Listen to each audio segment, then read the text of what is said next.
Chapter 1. Hadong City was an ancient city with thousands of years of history. Over the years, the country had protected the cultural heritage of Hadong City, making it a beautiful and quiet place. It was very suitable for recuperation. In the evening, Su Yun came out for a stroll as usual. He was wearing a singlet with pictures of beautiful women printed on it, a pair of colorful beach pants, and a pair of flip-flops. The clothes he was wearing were at most 30 yuan. As he walked, he hummed a song that he had plagiarized from God knows where. Appreciate the fair and graceful girls first, then woo the hot and sexy girls. Study hard for 3 years, Sui Yongguang, all that's left is to sleep with her. Yo, such a slender waist, damn. Su Yun was humming a little tune when a woman with a slender waist and an extremely seductive ass suddenly appeared in his line of sight. TSK, TSK, TSK. I've been wandering around this place for more than 10 days, and I've finally caught a girl that's passable. Su Yun mumbled as he followed behind the woman, looking and commenting. After following her for a few dozen meters, Su Yun gradually lost interest. He found that the woman was standing in front of a bar not far away, and she even lit a cigarette. Su Yun didn't need to ask to guess what industry the woman was in. F***CK, what a waste of time. Just as Su Yun was about to look for his next target, he suddenly heard a feminine voice. What are you doing here again? The woman's voice was clear and melodious, like jade beads falling on a plate. It was filled with a unique charm. Su Yun turned his head to look in the direction of the voice. It was fine if he didn't look, but when he did, Su Yun was almost stunned. Willowy waist, perky butt, ponytail tied up high, looking very pure. Fair skin, delicate facial features, melancholy and languid eyes, and seductive red lips. No matter how one looked at it, the woman was definitely worthy of being called a top beauty. However, at this time, the beauty seemed to be in trouble. On her right side stood a 25 or 26-year-old man with the head of a snake and the eyes of a mouse. Beside him were a few burly tattooed men who seemed to be surrounding him. Su Yun didn't like to meddle in other people's business. Of course, the business of the best beauties was an exception. At that moment, he walked towards the best beauties. Sister-in-law, please save me. Only you can save me now. The shifty-eyed man had a mournful look on his face as he begged bitterly. He almost wanted to kneel on the ground before the beauty. I'm not your sister-in-law, and I don't have the money for you to continue gambling. You better leave now, or I'll call the police. The beautiful woman's face was pale with anger. As soon as this sentence came out, the crowd who were watching the fun let out a burst of sighs and whispered one after another. The young man seemed to have known that this beautiful woman would call the police. There was no sign of panic on his face as he continued to plead, "Don't, sister-in-law. You can't leave me in the lurch. Just this once, this is the last time. Please help me." The beautiful woman was not moved at all. She shook off the young man's hand and shouted, "Please don't bother me anymore. After I helped you pay off your gambling debt last time, we're even. That's what you said yourself. This is the last time, sister-in-law. Please help me one last time." The young man's old face reddened. Seeing that the woman in front of him had no intention of spitting out the debt, his pleading face suddenly became gloomy. He threatened, "Fine, you're going to leave me in the lurch? Then I'll tell my brother about what happened in Hadong City. You're shameless." The beautiful woman was so angry that she almost fainted. The last 2 times he came to ask for gambling money, he used this to threaten her. Today, he did it again. Sigh. This good girl's life is so hard. An old man who was watching the scene sighed. Isn't that so? It's already the 3rd time. That kid is really not a good person. Bah. If this happened to me, see if I don't kill him. A middle-aged woman said indignantly. Hey, auntie, aren't you here? Go and beat that kid up. A balding man next to her said. The woman rolled her eyes and whispered, Do you think I'm stupid? That kid wants to be beaten up. The people behind him are obviously gangsters. Do you dare to provoke such people? The onlookers were discussing animatedly. Su Yun squeezed into the crowd and gradually learned the whole story from the people around him. The beautiful woman was called Ruan Qingshuang. She opened a medicinal cuisine restaurant and usually made a living by selling medicinal cuisine. She had a brother-in-law, the shifty-eyed young man LV Bao. He was addicted to gambling and often went to Ruan Qingshuang to ask for money after he lost all his money. When his pleas were fruitless, he would threaten to tell the whereabouts of Ruan Qingshuang to his brother in the countryside. "Sister-in-law, have you thought about it? Why don't I give my brother a call now? I believe he'll be very happy to come to you," LV Bao said with a look of a villain intoxicated with success. Ruan Qingshuang bit her lips with her pearly white teeth. Her pretty face was pale and her beautiful eyes were filled with tears. At this moment, a voice suddenly came from the crowd. "How much money do you want? I'll give it to you on her behalf." As the voice fell, the onlookers around Su Yun made way for him, for fear that they would be mistaken as the one who shouted. Su Yun didn't care in the slightest. He walked over to LV Bao with a smile on his face. As he walked over, the surprised crowd looked at Su Yun as if they were looking at an idiot. When Ruan Qingshuang heard that someone was going to pay for her, she was shocked and puzzled. She was even a little touched. It wasn't because she could use money to shut LV Bao's mouth, but because she had been threatened by LV Bao 3 times. Every time, no one stood up for her.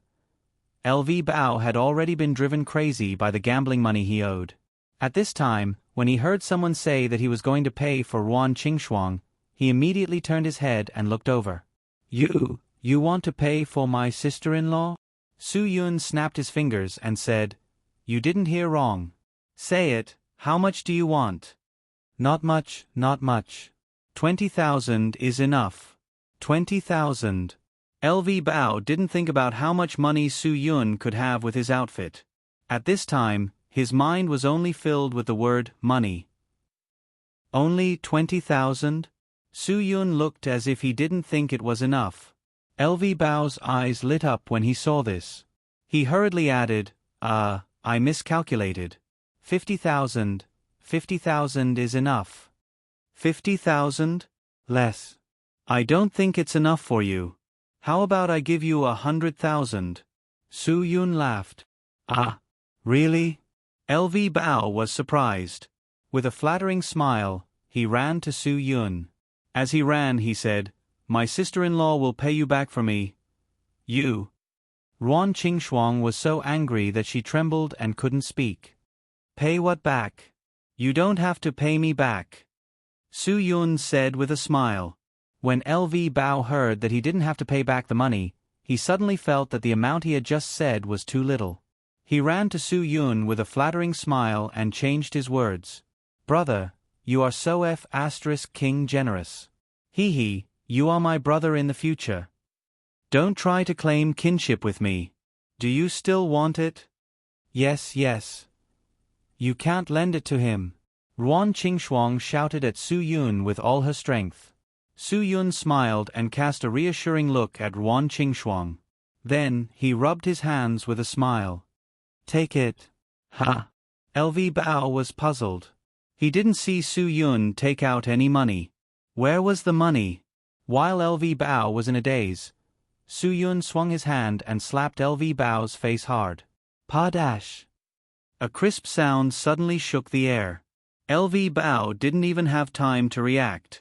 He only felt his face being slapped by a huge force. His body flew out uncontrollably along with the huge force. Seeing this scene, the onlookers couldn't help but touch their cheeks and feel the pain of the slap for him. Ruthless. Really ruthless. Really King ruthless. Everyone was stunned by Su Yun's earth-shattering slap. Even the burly tattooed men were dumbfounded. How much strength did it take to slap a person who weighed more than 100 pounds? Besides Su Yun, the only one who was still sober was Ruan Qingshuang. It wasn't that she was calm, but that she had just woken up from her hatred for LV Bao. When she saw LV Bao being slapped, she thought she was dreaming. She didn't take it seriously at all. Your face is really King thick. My hand is numb from the slap. As Su Yun spoke, his figure flashed. He jumped in front of LV Bao like a fierce tiger coming down from the mountain. He reached out his right hand to grab LV Bao's arm and then pulled it down hard. With a bang, LV Bao fell straight to the ground from the air. He was dizzy from the fall, and the acid in his stomach kept coming out. 50,000 for a slap. It's still a little short. Pay up. No, I don't want it. LV Bao was awakened by the slap and hurriedly waved his hands and shouted, "That's not good. I always keep my word. Since I said I would give it to you, if you don't want it, then you don't give me face." Su Yun said, "Ah, no. LV Bao was almost scared out of his wits and struggled desperately. Su Yun was too lazy to say anything more. He reached out and grabbed LV Bao's collar, lifted him up like a chick, and then lifted his leg to kick him. With a muffled bang, LV Bao screamed. His body was like a cannonball that was fired, flying straight over the heads of the onlookers. With a dull thud, LV Bao's face was covered in flowers. His body was paralyzed on the roadside not far away. No one knew whether he was dead or alive. So weak. Boring. Su Yun shook his head and said in an unhappy tone. When the onlookers heard this, they couldn't help but feel a chill. When Ruan Qingxuang saw LV Bao being kicked by the man in front of her, she was surprised and happy. There was even a trace of relief and a trace of hope. Chapter 2. Ruan Qingxuang wiped off the tears on her face with her slender fingers. She stepped in front of Su Yun and said, Thank you. Su Yun laughed and waved his hand. "It's nothing. I can't stand a group of big men bullying a weak girl. Hey, today we met a hero saving a beauty," the leader of the big men with tattoos said with a ferocious face. Su Yun's slap and kick made them dumbfounded. However, the big men who came back to their senses didn't put Su Yun in their eyes. In their opinion, Su Yun was only good at fighting. They had thousands of people behind them. They didn't need to be afraid of him. Su Yun turned his head and looked at the big tattooed man. He smiled and said, "What? Do you want 100,000 yuan to listen to the music? Kid, be polite when you speak. I am a member of the 4th Wolf Gang. If you don't want to be chased by thousands of people, shut the F***ck up and F***ck off." The leader of the big men said angrily.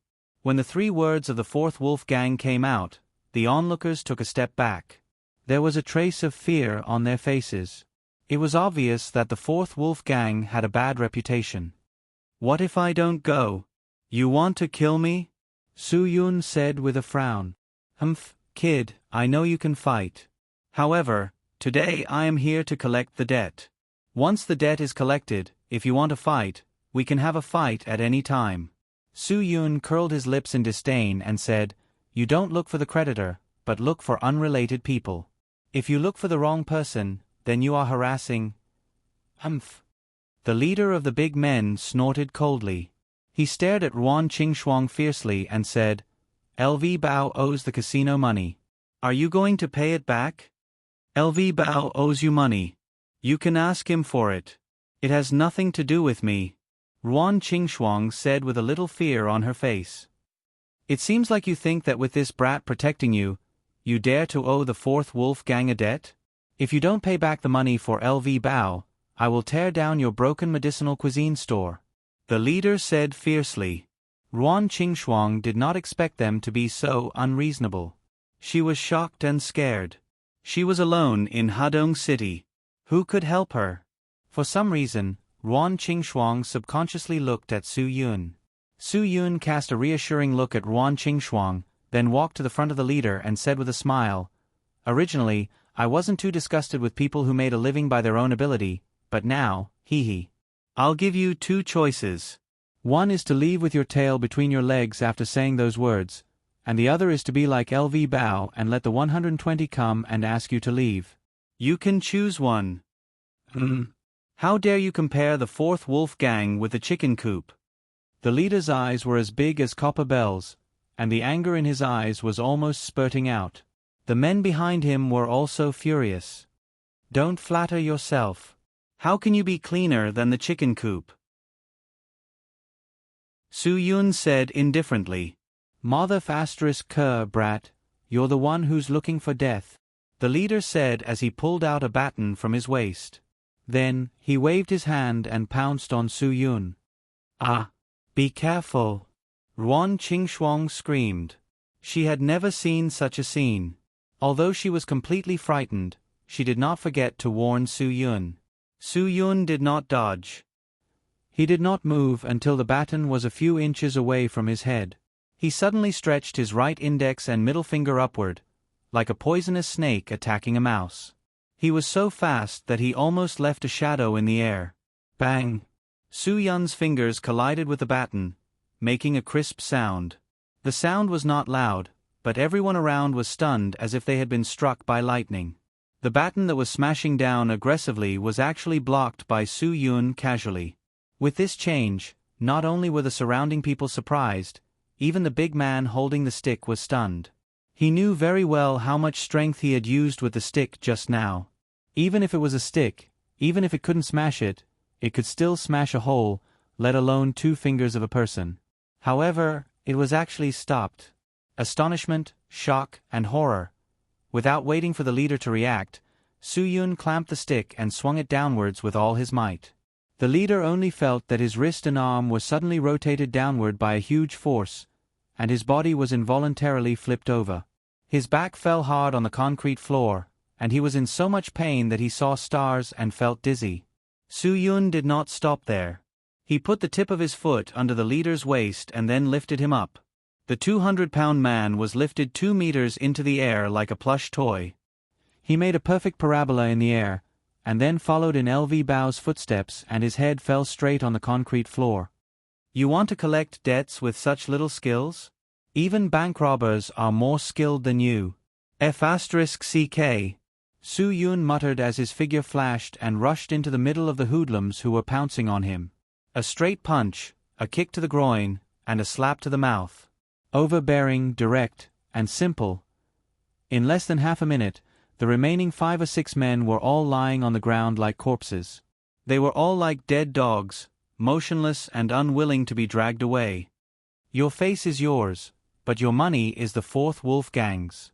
Look at how you guys are being beaten. I feel sorry for your parents. Pow! Su Yun said. Hearing this, the surrounding people were speechless. If you don't want to die, get lost. If you want to die, continue to lie there like a corpse. Su Yun said calmly.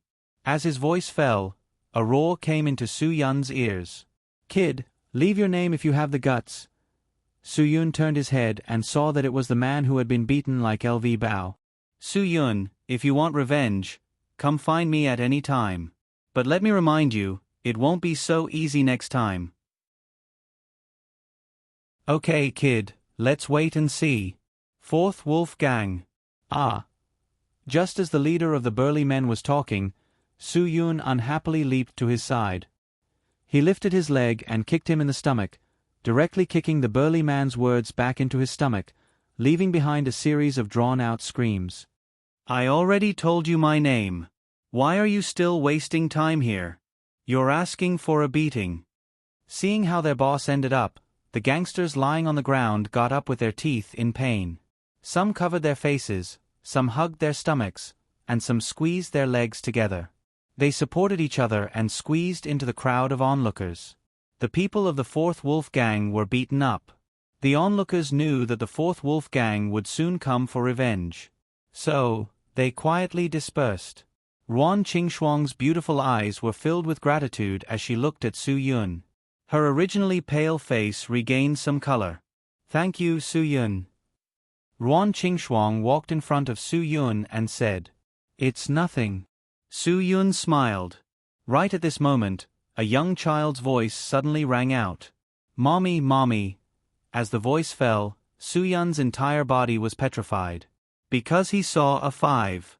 The 6-year-old little girl, like a swallow returning to its nest, threw herself into Ruan Qingxuang's arms. Your mother. What's going on? Did I see wrong? Was I fooled? Su Yun wanted to cry but had no tears. Ruan Qingxuang smiled apologetically at Su Yun. She lovingly patted the little girl's head. My daughter Guagua is a bit naughty. I'm sorry.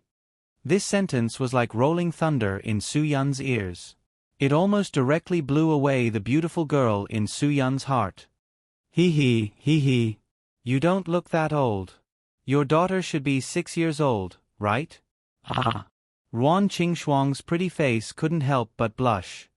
This is my goddaughter.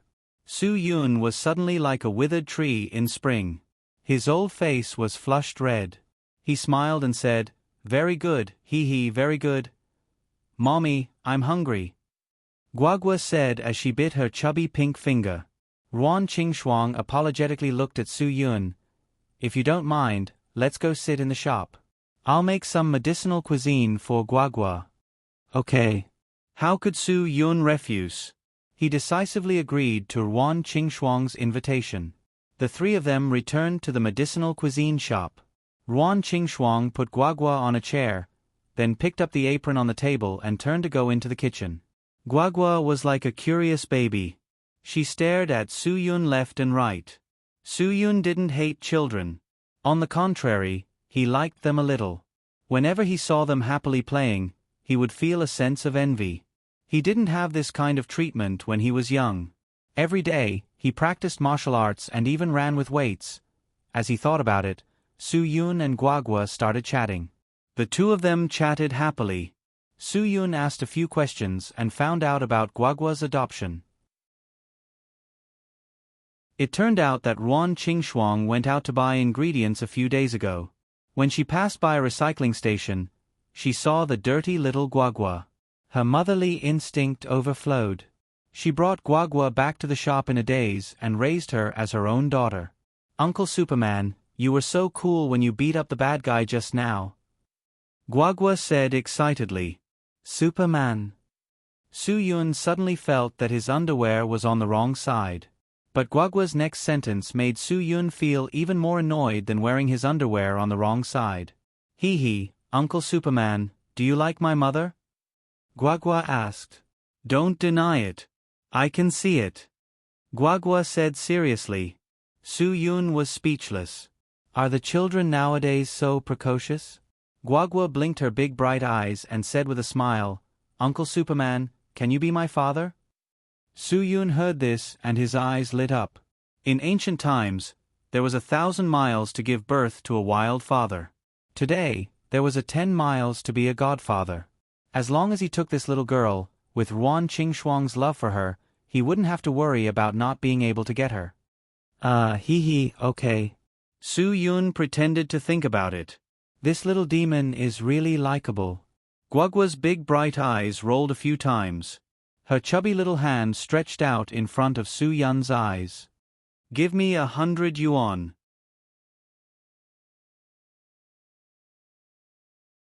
Chapter 3. Guagua, who had easily earned 100 yuan, was full of excitement. Oh, Dad, can you give me another 100 yuan now?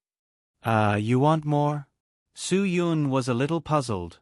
Didn't he just give her a gift? Are you stupid? Of course, it's to help you get my mom's employment fee. Guagua said with an exasperated look. The childish voice in Su Yun's ears was 10 times, 100 times, 1,000 times stronger than the shock caused by the 5 thunders. Sneaking a glance in the direction of the kitchen, Su Yun decisively took out 100 yuan bill from his pocket and handed it over. Guagua got another 100 yuan. She excitedly jumped down from the chair and ran to the kitchen step by step. Su Yun sat on the chair and was lamenting the power of money. The child's voice from the kitchen directly blasted his lamentation into powder. Mom, Uncle Superman gave me 100 yuan. He asked me to help him get you. Even if he's a godfather, he can't be so deceitful. As soon as Guagua received the money, she immediately sold Su Yun out. This girl really made Su Yun admit defeat. Ruan Qingxuang, who was busy in the kitchen, was also blushed because of Guagua's words. She glared at Guagua.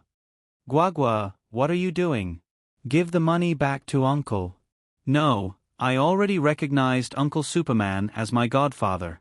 It's not easy to have a wild, dad who can protect Guagua.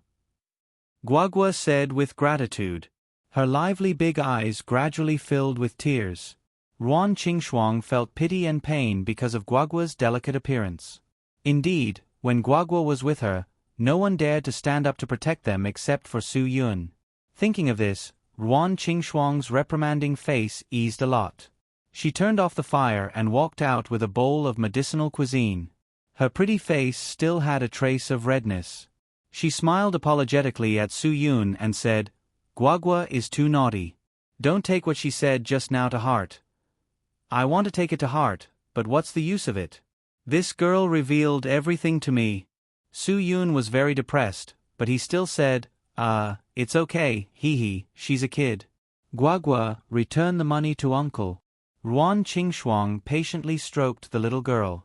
In her opinion, it was most likely the little girl's own idea to recognize Su Yun as her godfather.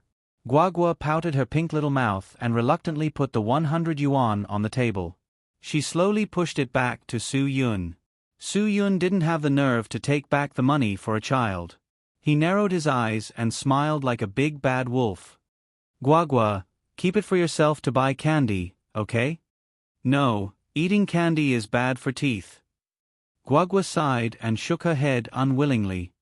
Mom said that children who eat candy are not good children. But from her expression, it could be seen that she didn't think so in her heart. She just had to admit it because of her mother's dignity. Su Yun liked this little cutie more and more. He reached out and touched Guagua's head. "How about using it to buy something delicious for Mom?" "This reason is okay." Guagua's eyes lit up. She nodded vigorously and took back the money that was slowly pushed out. Ruan Qingxuang was also helpless to Guagua. She could only look at Su Yun with embarrassment. Guagua cheered that it was time to eat. Then she twisted her waist and went to wash her hands. "I'll return the money to you." Ruan Qingxuang saw Guagua leave and quickly took out her wallet from her pocket. "No need, it's fine as long as the child likes it." Su Yun smiled faintly. That ghost horse fairy was really too cute. Ruan Qingxuang was not willing. No, Guagua is young and ignorant. How can I have the nerve to take your money? I already don't know how to thank you for what you did today." "Thank me?" Su Yun glanced at the advertisement on the door of the medicinal cuisine store. It was hiring chefs and waiters. After thinking for a while, he patted his stomach and said, "Treat me to a medicinal cuisine. How about Chinese ginseng and dendrobium lean meat soup?" Ruan Qingxuang was stunned. She had opened the store for so long, but she had never met someone who could order a medicinal cuisine without looking at the menu. After being stunned for a moment, she hurriedly nodded. "Okay." When Ruan Qingxuang went back into the kitchen, Guagua had already washed her hands and ran back. She saw Su Yun looking at her with a guarded expression. She tilted her head and said, "Godfather, what's wrong? I'm not a bad person. Why are you looking at me like that? Look at how adorable this child is. She keeps calling out, 'Godfather,' in such a smooth and gentle manner." If Su Yun didn't have that little bit of self-control, he would have been sold by this girl and counted the money for her. "Guagua, aren't we quite fated?" Su Yun raised his eyebrows and said to Guagua with a smile. Guagua looked at Su Yun vigilantly. After a while, she reluctantly nodded. "What do you want from me? Just say it. But I definitely won't tell you that my mother is wearing the same pink underwear as Guagua today." PFFF. Su Yun almost vomited blood. What were children these days thinking in their heads? However, he still subconsciously looked at Ruan Qingxuang's back. He vaguely found that Ruan Qingxuang's clothes had a light pink color. Guagua's words should be true. Looking at Guagua's tight underwear with cute cats embroidered on it, Su Yun couldn't help but imagine how Ruan Qingxuang would look when she wore such cute underwear. However, it was only in his mind.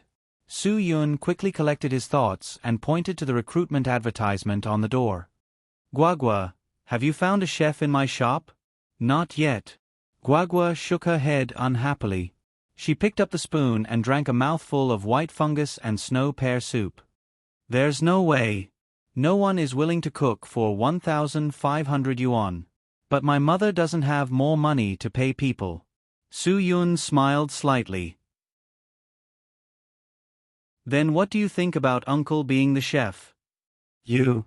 Guagua put down her chopsticks and stood up on the chair. Her big mischievous eyes looked back and forth at Su Yun several times. From time to time, she would make some requests that were completely beyond the chef's field. Can you sing nursery rhymes? Yes. Can you tell ghost stories? Of course. Can you play the game of truth or dare? No problem. Can you make your mother happy? Of course. At this time, Ruan Qingxuang came out with a bowl of Chinese ginseng and dendrobium lean meat soup. Seeing the strange look on the two's faces, she couldn't help but ask, "What are you doing?" "Mom, I found a chef for you. The monthly salary is 1,000 yuan. Guagua proudly pouted at Su Yun. Su Yun was stunned. He whispered to Guagua beside him, "Isn't it 1,500 yuan? Guagua stood on the chair and just happened to be close to Su Yun's ear.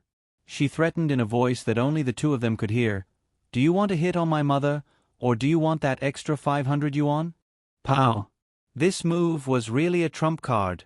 Su Yun was afraid that this girl would directly shout out his thoughts, so he didn't dare to bargain. 1,000 yuan it was. Ruan Qingxuang didn't hear the conversation between the two. She hurriedly went forward and carried Guagua down from the chair. Children talk without thinking. Please don't mind them. Little did she know that the two shrewd people had already communicated with each other through their eyes. Guagua isn't talking nonsense. Su Yun picked up the medicinal soup on the table and drank a mouthful. Not bad. But the ratio of Chinese ginseng and dendrobium is a bit uneven. If you can add 2 pieces of ginger to cover up the taste of the Chinese medicine, the taste will be better. Ruan Qingxuang was shocked by Su Yun's comments.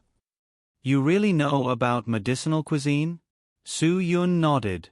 This was a golden opportunity that Guagua had bestowed upon him, allowing him to work for such an excellent lady boss. Of course, he had to seize the opportunity to show off. I know a little, just a little.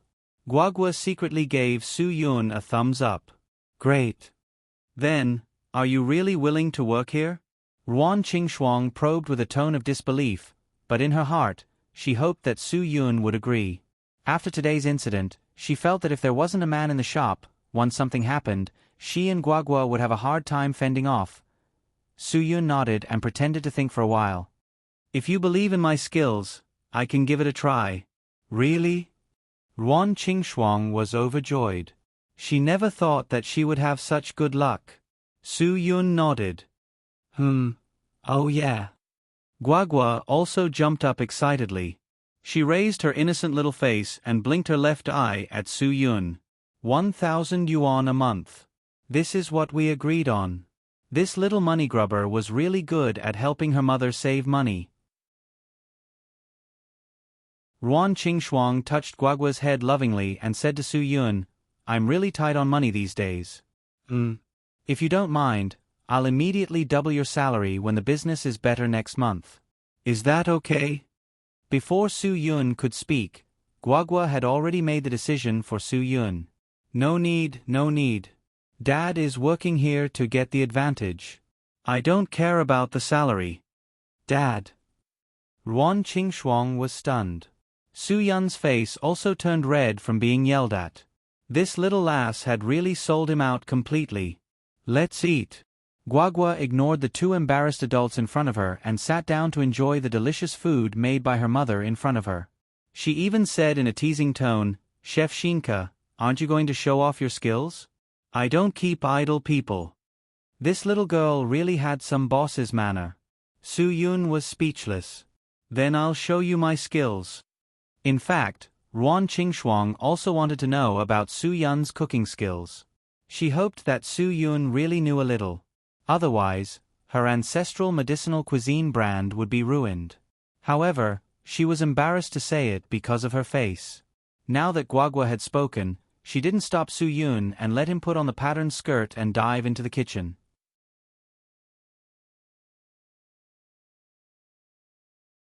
Chapter 4. The kitchen was very clean, and there were all kinds of fresh ingredients in the freezer.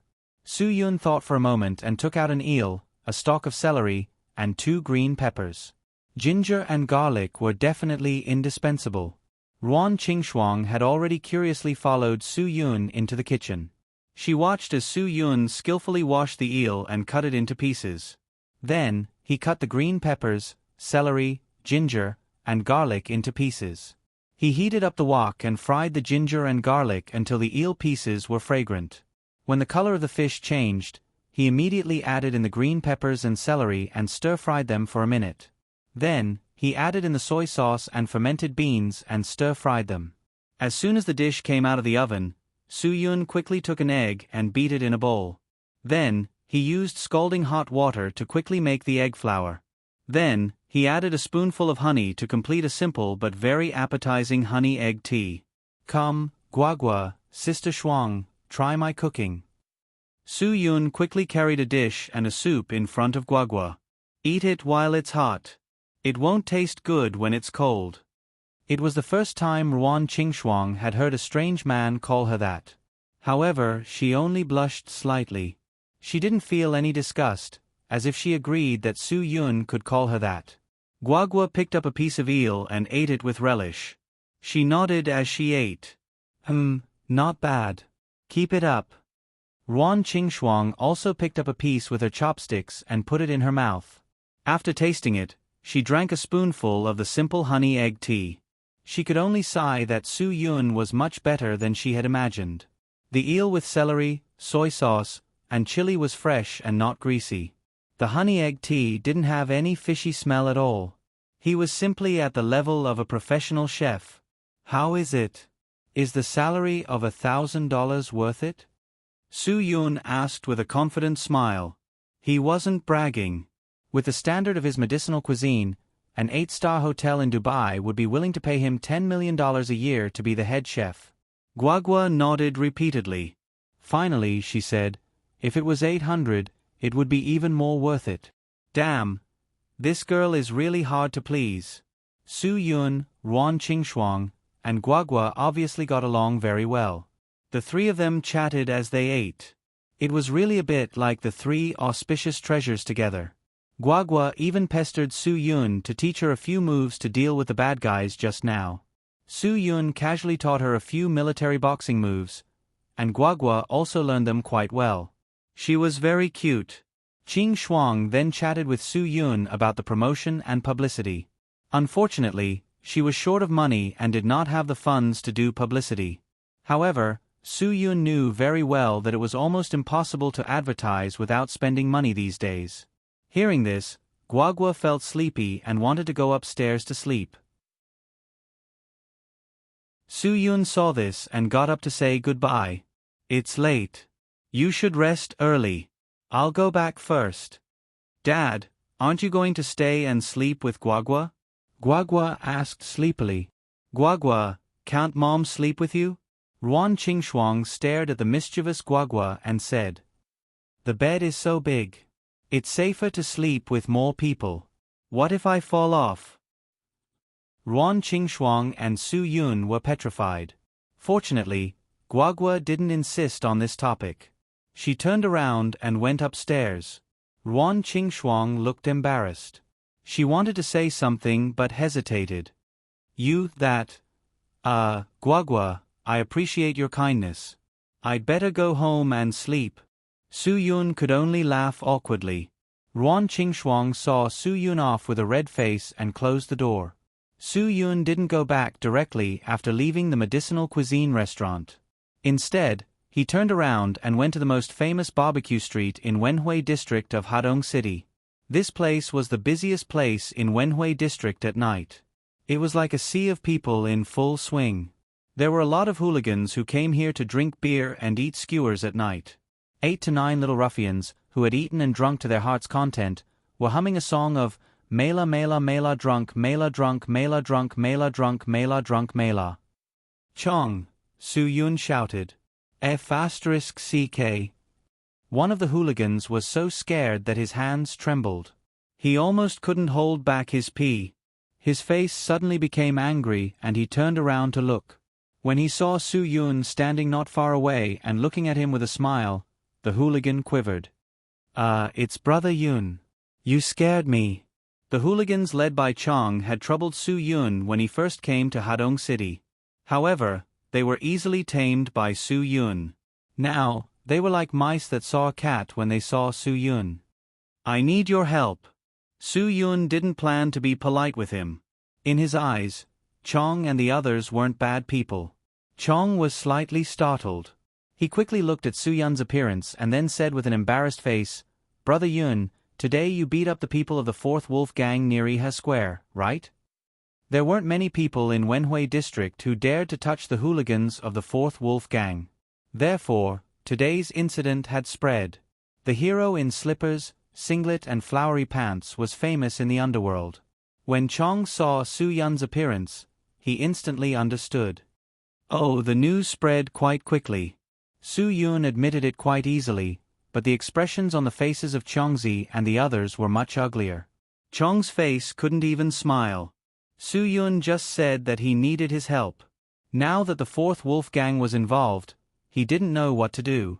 Although Chong was also a sly old fox, he didn't dare to go against the 4th Wolf Gang. Brother Yun, the people of the 4th Wolf Gang are very ruthless. I advise you not to go against them. As the saying goes, 2 fists can't beat 4 hands.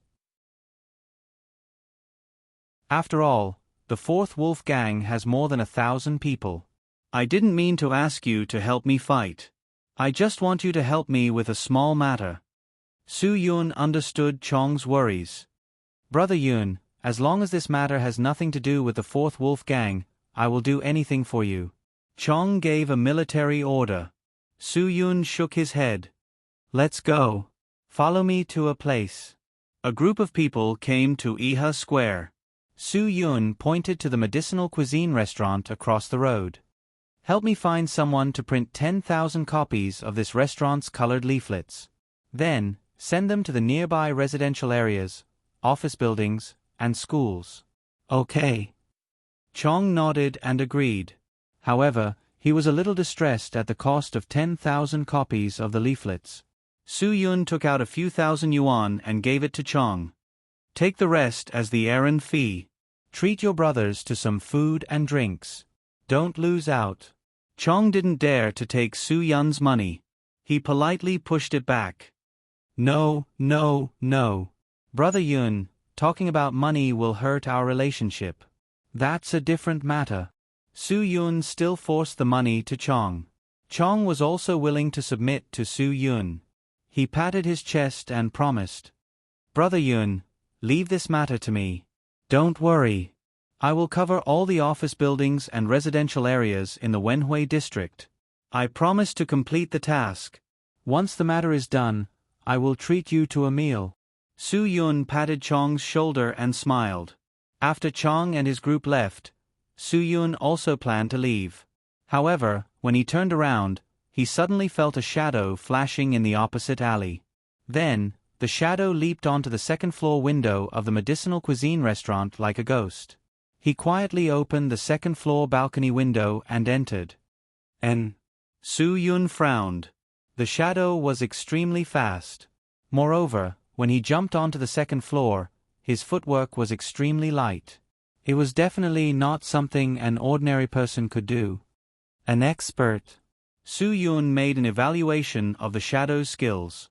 However, why would such a person come to Ruan Qingxuang's medicinal cuisine restaurant? Could it be someone from the 4th Wolf Gang? Thinking of this, Su Yun leaped to the bottom of the medicinal cuisine restaurant in 2 or 3 steps. Lightly tapping the ground with the tip of his foot, his body was like an eagle soaring into the sky, easily landing on the balcony of the second floor without making any sound. Through the window, Su Yun clearly saw that the expert who sneaked into the medicinal cuisine restaurant was actually a woman. With the help of the streetlights, Su Yun saw the woman's appearance. His eyes suddenly lit up. The woman was tall, sexy, and enchanting. Her soft long hair reached her waist. She looked like a classical beauty. If one were to compare her figure and face, the woman would definitely not lose to Ruan Qingxuang. However, her body was surrounded by a faint immortal Buddha's aura. Between her eyebrows was a murderous aura.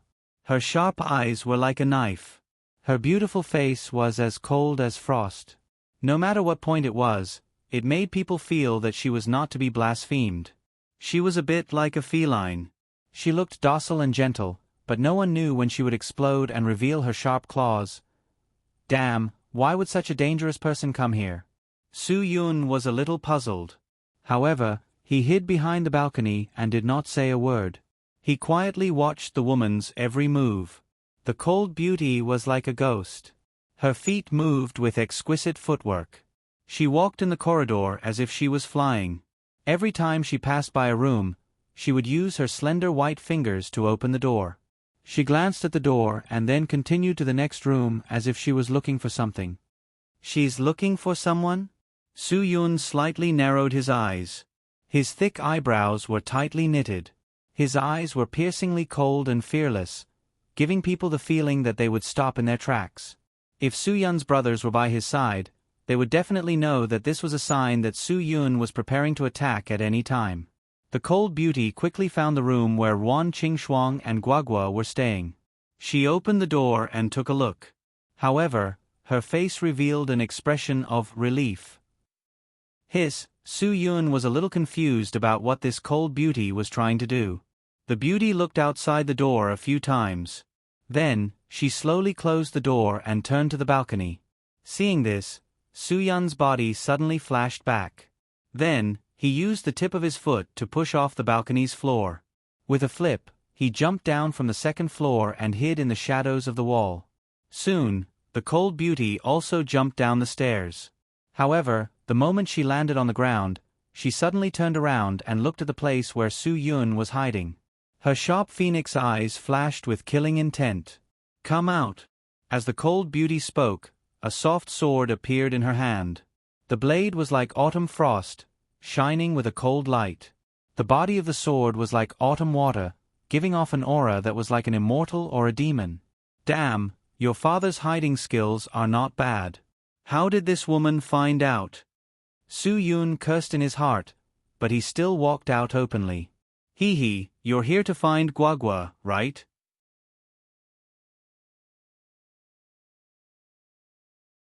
Chapter 5. I'm Su Yun, Guagua's new godfather. Su Yun had heard people talking about Ruan Qingxuang during the day. If Ruan Qingxuang had such a powerful friend, then LV Bao would not dare to come and pester her. Therefore, he concluded that this cold beauty was most likely acquainted with Guagua. You. The cold beauty's tone had a trace of ridicule and disdain. Hee, don't you think it's a good match? Su Yun said and winked at the cold beauty. I think you've suffered internal injuries. Do you need help? We can still treat internal injuries. Humph. The cold beauty coldly snorted, and a murderous aura suddenly erupted from her delicate body, which was surrounded by immortal Buddha Qi. If you don't want to die, then control your tongue. Die. Who isn't afraid of death? However, if your internal injuries are delayed, then you'll definitely die earlier than me. Su Yun laughed. Tell me, what's your relationship with Guagua? Humph. The cold beauty coldly snorted again.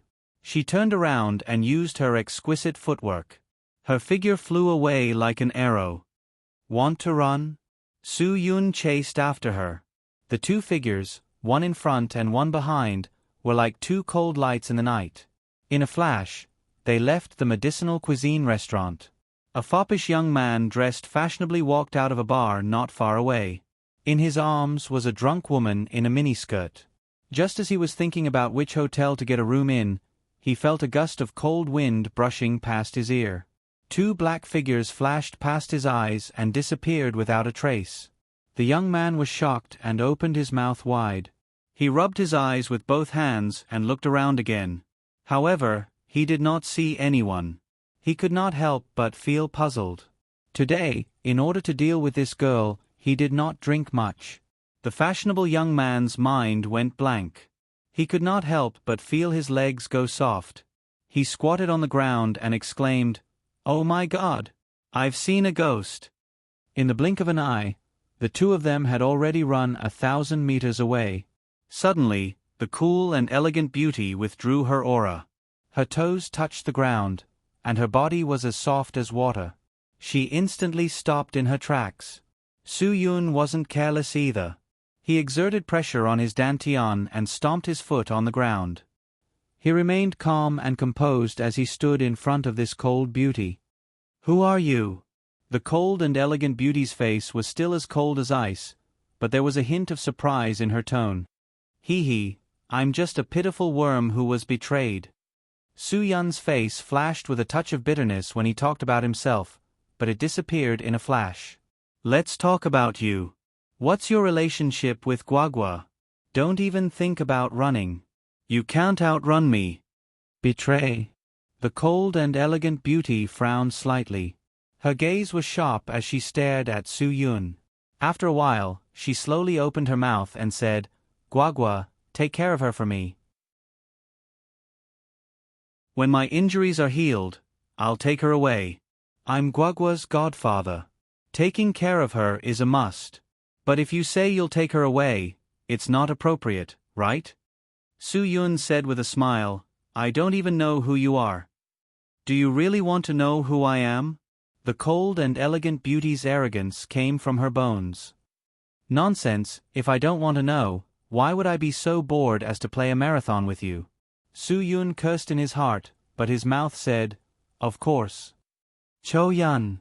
Hey, why does this name sound a little familiar? Cho Yun. Cho Yun. Su Yun muttered a few times. Suddenly, his expression changed and he said in shock, "Violent Fox Venerable Cho Yun?" Su Yun sucked in a breath of cold air. He felt lucky in his heart. The name of Violent Fox Venerable Cho Yun, when mentioned in the underground world, could make countless experts tremble in fear. Back then, when Feng Chen Sui unified the underground world of Suong Province, Violent Fox Venerable's contributions were indispensable. There were at least hundreds of experts who died tragically in the hands of her Long Yuan soft sword. Many people even said that if it wasn't for the help of Cho Yun, the tyrant Feng Minghua definitely wouldn't have been able to unify the chaotic underground world of Suong. Violent Fox Venerable Cho Yun was definitely an expert of the underground world. Moreover, she was an expert among experts. However, the underground world of Suong Province had just completed a big shuffle not long ago. Suong tyrant Feng Chen Sui was purged, and after that, Violent Fox Venerable Cho Yun and the Feng family's little princess whereabouts were unknown. There was no news of them. Su Yun couldn't imagine that Violent Fox Venerable Cho Yun would appear in such a quiet place like Hadong City's Wenhui district. It was simply a fantasy story. Thinking of this, Su Yun suddenly realized something. He couldn't help but open his mouth and said in surprise, "Guagua, don't tell me her surname is Feng? You know quite a lot." Cho Yun looked at Su Yun with vigilance. The image of the man in front of her could be said to be extremely slovenly. His face was sloppy, and he was dressed as a construction site worker. His body was also not at all burly and valiant. However, such a person actually knew about the so-called underground world. Based on this, Cho Yun could conclude that Su Yun was definitely not as ordinary as he seemed. Su Yun didn't know whether to laugh or cry. He didn't expect his goddaughter to have such a big background. It was no wonder that she was so evil. Feng Chen Sui's precious granddaughter was the veritable little princess of Su Hong's underground world. Guagua's matter isn't as simple as you think. The more you know, the easier it is to die, Cho Yun said coldly to Su Yun. Although she was surprised that Su Yun could catch up with her, she was still seriously injured. With her current skills, she couldn't withstand the full attack of a second-rate expert. This was also the reason why Cho Yun made such a choice. If she brought Guagua with her, the target of the pursuit would be too big. Now that Guagua was safe in the medicinal cuisine house, she could take a breather and heal her injuries. Only when her injuries were healed could she have the confidence to deal with the mad dog and protect Guagua's safety. Su Yun took a deep breath. These years were really not peaceful. He originally thought that he could relax for a few years after leaving that place, but he didn't expect to encounter such a thing. "No matter what, I'm Guagua's godfather. If you have any trouble, tell me. Maybe I can help you." Su Yun had just opened his mouth when he saw Cho Yun's vigilance. He added, "If you trust me." "Why should I trust you?" Cho Yun wouldn't trust anyone easily. In her world, trust was like a poisonous snake that could spit out a poisonous tongue at any time. Putting people to death. There were only two people in this world that she could trust. One was the missing 1,000-year-old Feng Guoming, and the other was the little evildoer Guagua in the medicinal cuisine house. Cho Yun wasn't a person who was afraid of death. Even if she was afraid of death, she wouldn't become the violent fox venerable whose name shook the underground world. If she was alone, she didn't care about life and death. But for Guagua, she would never allow herself to die. Su Yun smiled slightly. Your internal injuries have already damaged your heart, lungs, liver, and intestines. At most, 3 days later, you will be in a trance. If you don't adjust the balance of the 5 elements in time, I think you should know the consequences of the Ran and Du meridians. At that time, no one will be able to save you. Cho Yun was completely shocked. Su Yun's words pointed out what she was most worried about now. To be able to see through this, it meant that Su Yun was really a guy with extraordinary medical skills. Seeing that Cho Yun didn't say anything, Su Yun continued, "You don't have a choice. If you don't want to believe me, I can guarantee that you will die miserably in a week. Get involved in this muddy water." Cho Yun's voice was still cold and sharp. "Aren't you afraid of death?" "I can't help it. Who asked me to recognize Guagua as my goddaughter?" Su Yun shrugged his shoulders, looking relaxed. Cho Yun bit her red lips, which showed a slight trace of blood. "I know you are not weak, but compared to the people who are chasing me and Guagua, you are—" "What?" Su Yun grinned and said without any pressure, "But a lot more handsome." "Humph." Cho Yun snorted in self-mockery, with a slightly disdainful expression. "I'm afraid you are not even worthy to carry the shoes of a quasi-first-class expert." "Quasi-first-class expert?" Su Yun was stunned for a moment. He was very clear about the concept of a quasi-first-class expert. There were some quasi-first-class experts in the place where he was, but each one of them was a world-shaking treasure. Could it be that there were experts among the people? They were all in the underground world? Since when did the underground world become so colorful? Seeing Su Yun's expression, Cho Yun didn't feel disappointed. After all, she didn't expect anyone to help her. Who is that quasi-first-class expert? Su Yun looked at Cho Yun. With Cho Yun's strength before she was injured, she was probably a quasi-first-class expert, right? Cho Yun stood in front of Su Yun coldly. Her red lips were slightly pursed, but she didn't say a word. Su Yun asked, "Even a cat or a dog has a name, right?" Cho Yun asked expressionlessly, "Do you really want to know?" "Yes." "Really?" Su Yun felt like he was being played. He rolled his eyes. "It's up to you whether you want to say it or not." Cho Yun's eyes showed a touch of disdain. It seemed that Su Yun was just talking. If he really wanted to risk his life for Guagua, he probably wouldn't be able to do it. Of course, this wasn't strange. Cho Yun didn't think that everyone would be like her, willing to risk their life for Guagua. The store is hiring waiters. The monthly salary is 1,000 yuan. Food, accommodation, and treatment are included. Su Yun raised his eyebrows. "If you're interested, you can report to the store. We welcome you at any time." Cho Yun's cold and arrogant body relaxed for the first time in a conversation with Su Yun. She thought for a moment, but didn't say anything. "Don't follow me anymore. Otherwise, you'll be in trouble," Cho Yun said. She suddenly turned around and left with a light tap of her feet. Su Yun didn't chase after her this time. The corner of his mouth raised into a smile. This woman was a bit interesting. She was seriously injured, but she still had a violent temper and arrogance.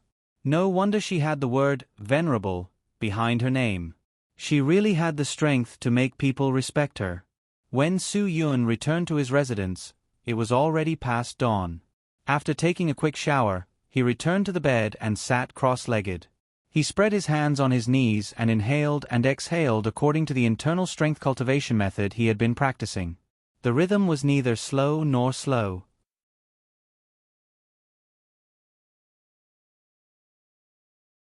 Chapter 6. Yin Long's death had greatly increased Su Yun's inner demons. His master had told Su Yun at that time that if the inner demons were not eliminated, he would forever stay in the ranks of the first-class masters, and it would be impossible for him to advance to the next realm. However, Su Yun would adjust his state of mind according to the breathing and expiration method taught by his master every day, but the inner demons in his heart had never shown any signs of being eliminated. However, after today's chase with violent fox Venerable Cho Yun, Su Yun actually vaguely felt that the inner demons seemed to have loosened a little. Although this feeling disappeared as soon as he turned around, it made him even more determined about his unreliable idea. Did he really have to find a master of similar strength to fight with him and let the inner demons completely erupt? Before leaving there, he had proposed this idea, but he was scolded by his master, who said that only a bastard like him could come up with such an unreliable idea.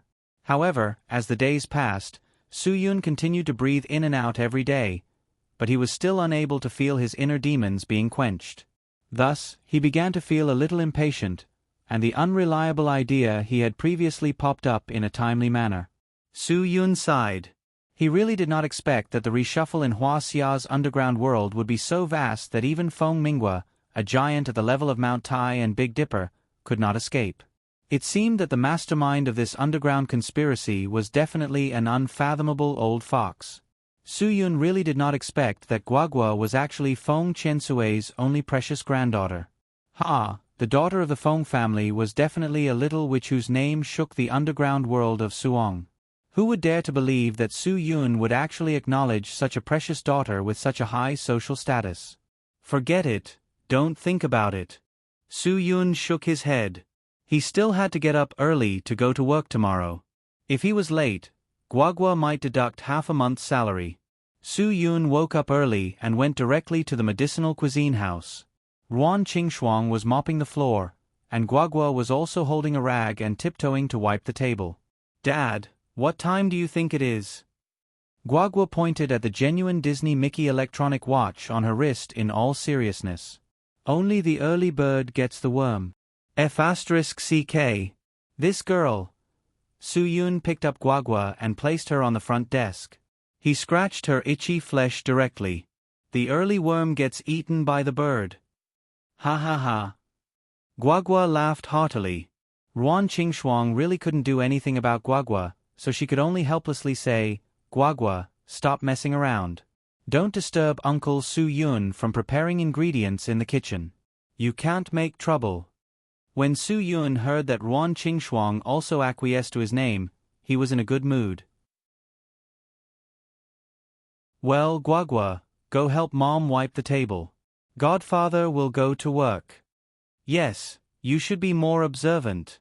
If you work for the boss, you can't have no work in your eyes."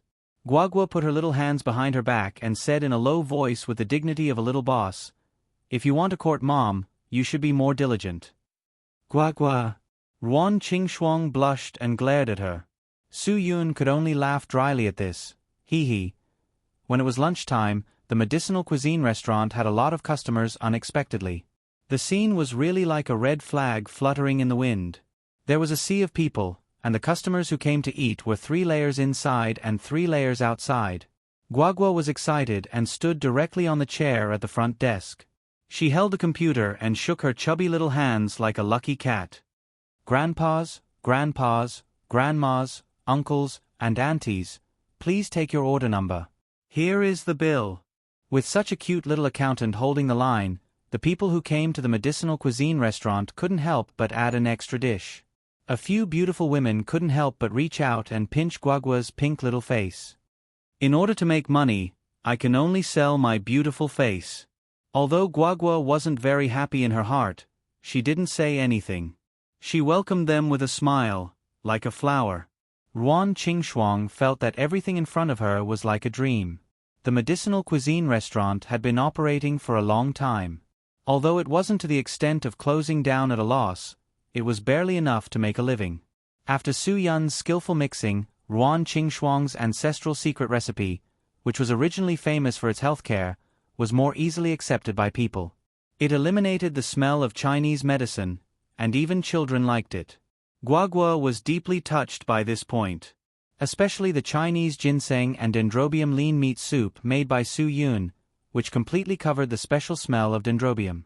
The originally unpopular dendrobium soup became the most popular soup, and the customers praised it endlessly. Old Li, wasn't your master the imperial chef in the palace who cooked for the emperor? You know this thing, so why don't you comment? An old man in his 60s expectantly asked his old partner, Big Li, next to him. This smell is really amazing. Old Li nodded repeatedly and kept praising, I didn't expect this chef to have the ability to suppress the smell of Chinese medicine. You know, this is a craft that many imperial chefs can't master in their lifetime. When most of the young people heard the two old men's words, they looked forward to the taste of the medicinal cuisine made by this fierce chef who was even better than the imperial chef. Ruan Qingshuang secretly exclaimed. Guagua was really a lucky star. She actually found such a good chef for her, and the salary was so low. Guagua counted the money until her hands cramped, but she still enjoyed it. Her small hands were tapping on the calculator, and her mind was very clear and orderly.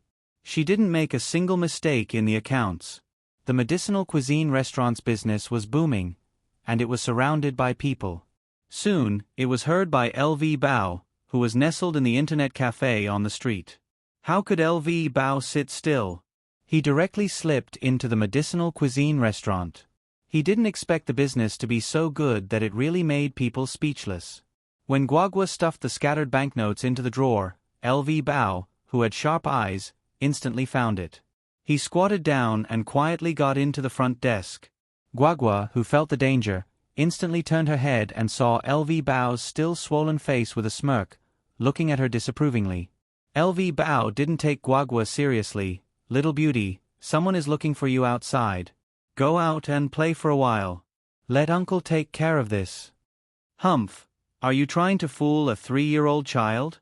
How could Guagua be an ordinary naughty child? How could he fool Guagua with just a few words? Guagua said with a face of disgust, Don't try to curry favor with me. I don't buy it. LV Bao was worried that Ruan Qingshuang would find him after she was done with her work. Seeing that Guagua didn't fall for it, he glared at her fiercely and threatened, Do you believe that I won't sell you to the mountains to be a child bride? You little thing. Daddy. Guagua didn't fall for this trick. She opened her tender voice and called out. Before LV Bao could come back to his senses, a figure stood in front of him. He focused his eyes, and his pupils instantly dilated due to fear. Blood? Blood, brother! Su Yun raised his leg cleanly and kicked LV Bao's lower abdomen with a swift and fierce wind. LV Bao curled into a ball in pain. He flew out of the front desk and knelt on the ground with a plop. He almost vomited out the acid in his stomach. Is your zodiac sign a spinning top? Are you asking for a beating? Su Yun waved the big spoon in his hand. You're quite promising to scare a child, aren't you? Many customers heard the commotion and looked at them with disdain. Ruan Qingshuang was also attracted by the commotion. Seeing LV Bao on the ground, she couldn't help but frown and shout angrily, What are you doing here? Scram! Waiting for me to send you off? Su Yun couldn't be bothered to dirty his hands. LV Bao's forehead was covered in cold sweat. Hearing Su Yun's words, it was as if he had received a special pardon. He bowed and ran out while holding his stomach. Although he was gnashing his teeth in anger, he didn't dare to say anything. You're indeed my daddy. Guagua giggled. Suddenly she raised her nose and sniffed. What's that smell? Su Yun also smelled the burnt smell and frowned. Damn! The pot was still on the fire. Although there was a small episode, it didn't affect the business of the medicinal cuisine restaurant. 200 to 300 customers in one afternoon, the income was quite good. 7,368. Guagua shook her little but proudly, waving the stack of bills and account books in her hand. She finally saw a relaxed smile on Qingshuang's mother's face. What else could make Guagua more excited than this? Ruan Qingshuang felt unprecedentedly comforted. In the past, the restaurant's daily turnover was only 200 to 300 yuan. After deducting the cost, the net profit was not much. However, In just 2 hours at noon, the restaurant's turnover had exceeded 7,000 yuan. Su Yun took off his apron and walked out of the kitchen with a bright face. Sister Shuang, your ancestral medicinal cuisine is quite popular. I can't believe the business is so good. Ruan Qingxuang obviously didn't know that it was all thanks to the promotion arranged by Su Yun. Do you think we will be like today in the future? Of course, it will get better and better. Su Yun smiled. Who knows, maybe we'll be able to open an even bigger medicinal cuisine restaurant in 3 to 5 months. Really? Thank you for your hard work today. Ruan Qingxuang was a little carried away. She unexpectedly took a step forward and kissed Su Yun on the cheek. Of course, after this action, she felt very abrupt. Her cheeks and ears blushed instantly. It was the first time in her life that she had such intimate contact with a man. But just now, there was an inexplicable force that made Ruan Qingxuang do such a crazy thing completely uncontrollably. Was it because this man had brought too many changes to her? Su Yun had never experienced this before. In the past, he hung out with a group of men who could never wash off the smell of sweat every day. How could he understand a woman's gentleness? Just now, Ruan Qingxuang's gentle kiss made Su Yun's body tremble and almost surrender. This was even better than winning the lottery. Can you give me a kiss? Kiss on my face and leave a mark of love. Guagua saw this and immediately hummed and sang, Can you give me a kiss? Kiss on my heart and make me miss you. Ruan Qingxuang heard this and quickly ran back to the front desk. The blush on her face had not disappeared. She fiercely kissed Guagua's forehead. Are you satisfied now? It's not as gentle as when I kiss my father. Guagua felt that it was very unfair.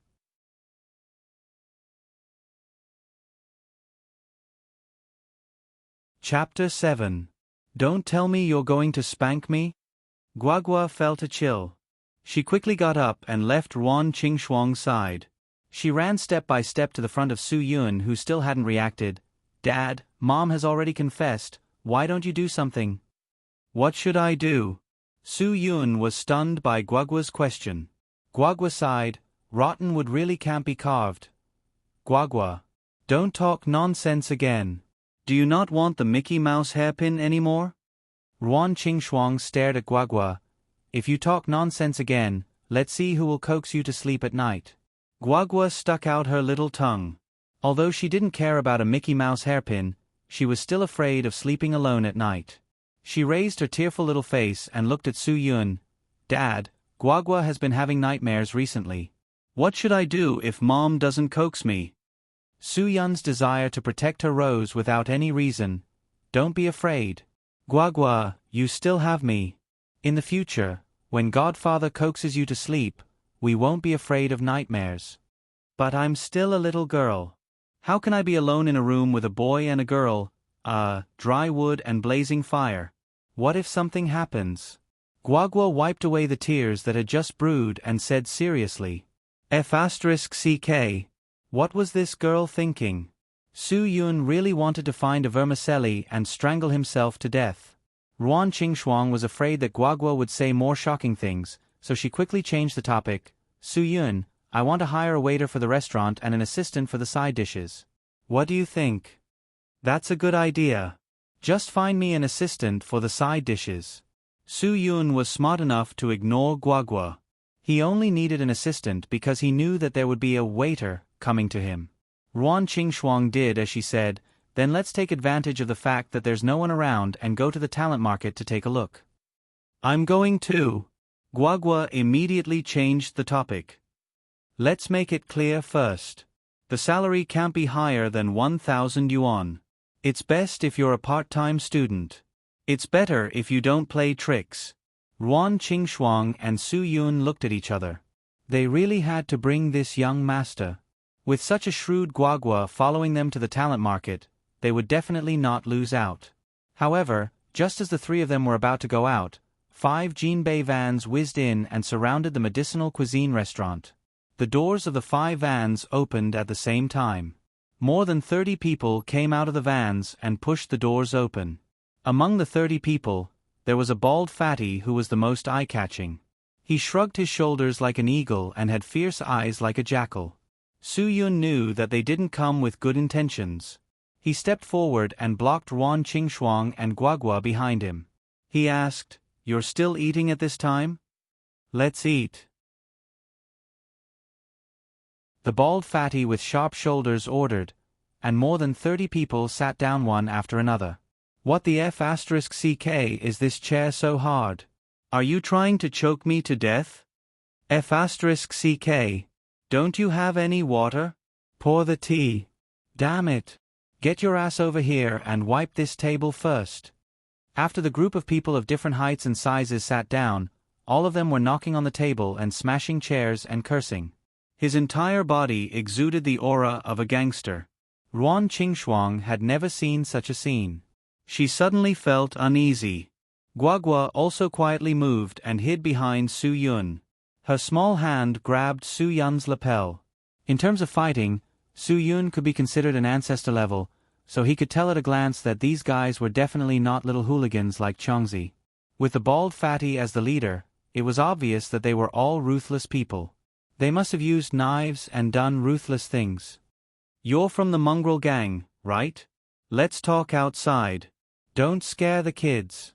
Su Yun didn't want to dirty the medicinal cuisine restaurant's floor. When the group of people heard Su Yun insulting the Fourth Wolf Gang's name, they were all eager to try. They were all waiting for Fourth Brother Wei to speak. RuanQingshuang pulled Guagua up the stairs. "Guagua, be good. Go upstairs yourself."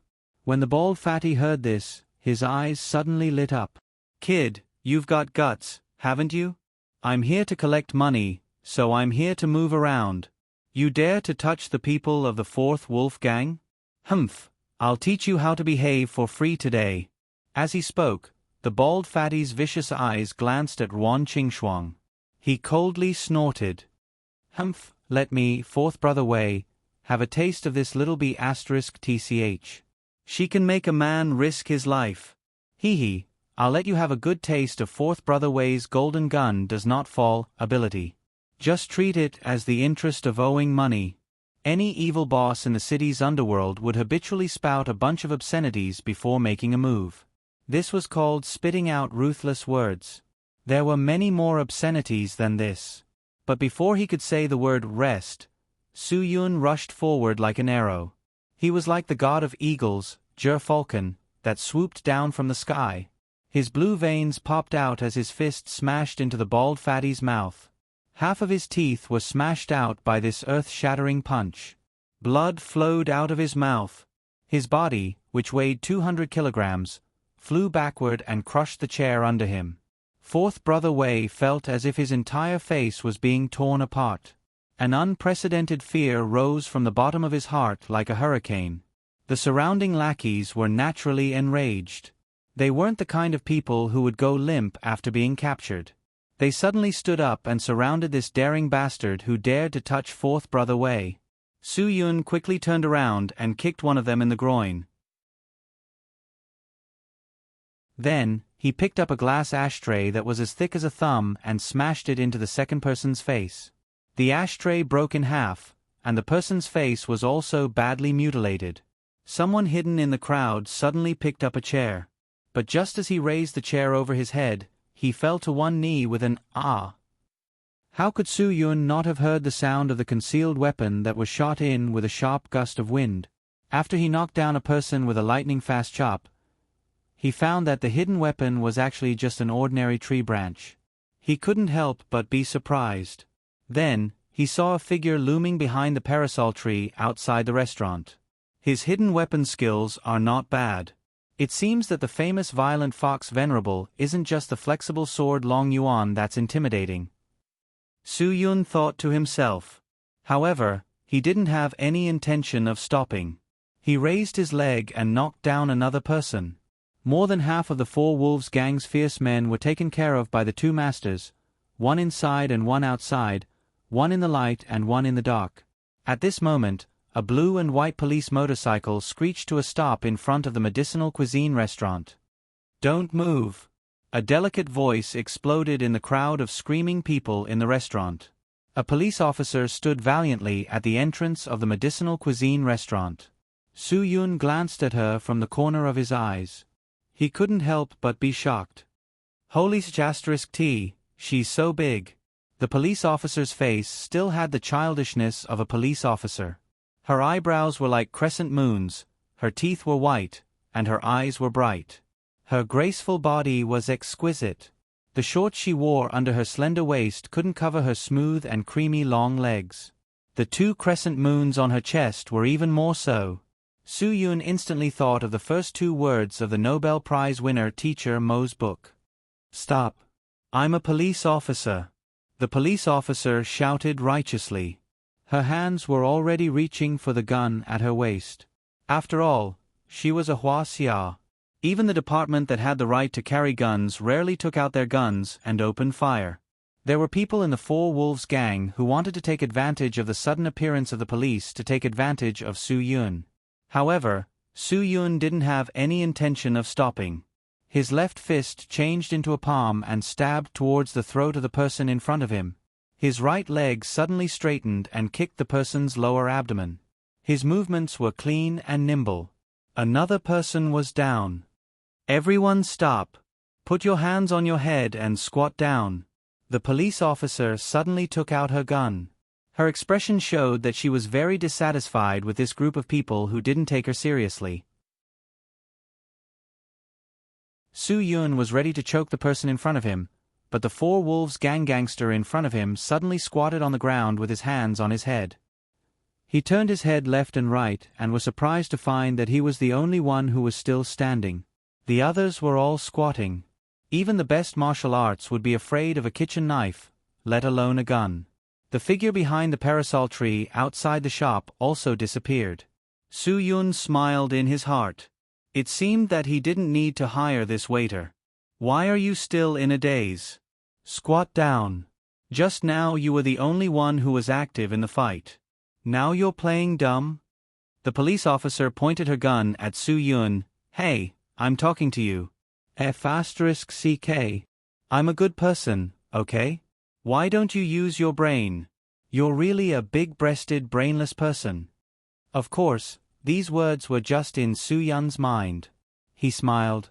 "Police sister, look at my appearance. Do you think I'm with them?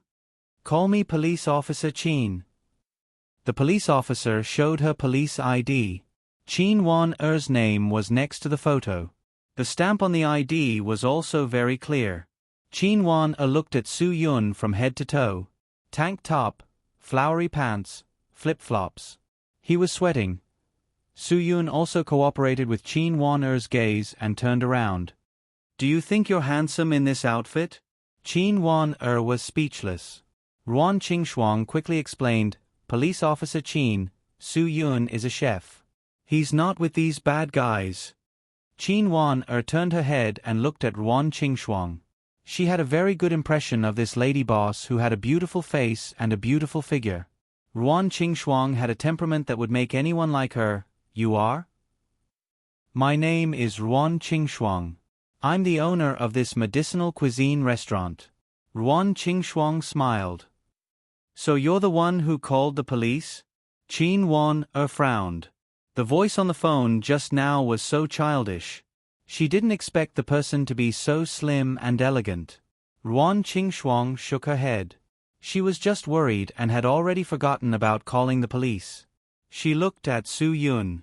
Su Yun shrugged and was speechless. He naturally didn't have the time to call the police, and he didn't like the police getting involved in his business. Could it be Cho Yun? Su Yun soon felt that his idea was ridiculous. How could the violent fox venerable of the underground world call the police? And the other party was a group of rotten fish and shrimps that couldn't be seen in public. Footsteps came from the stairs.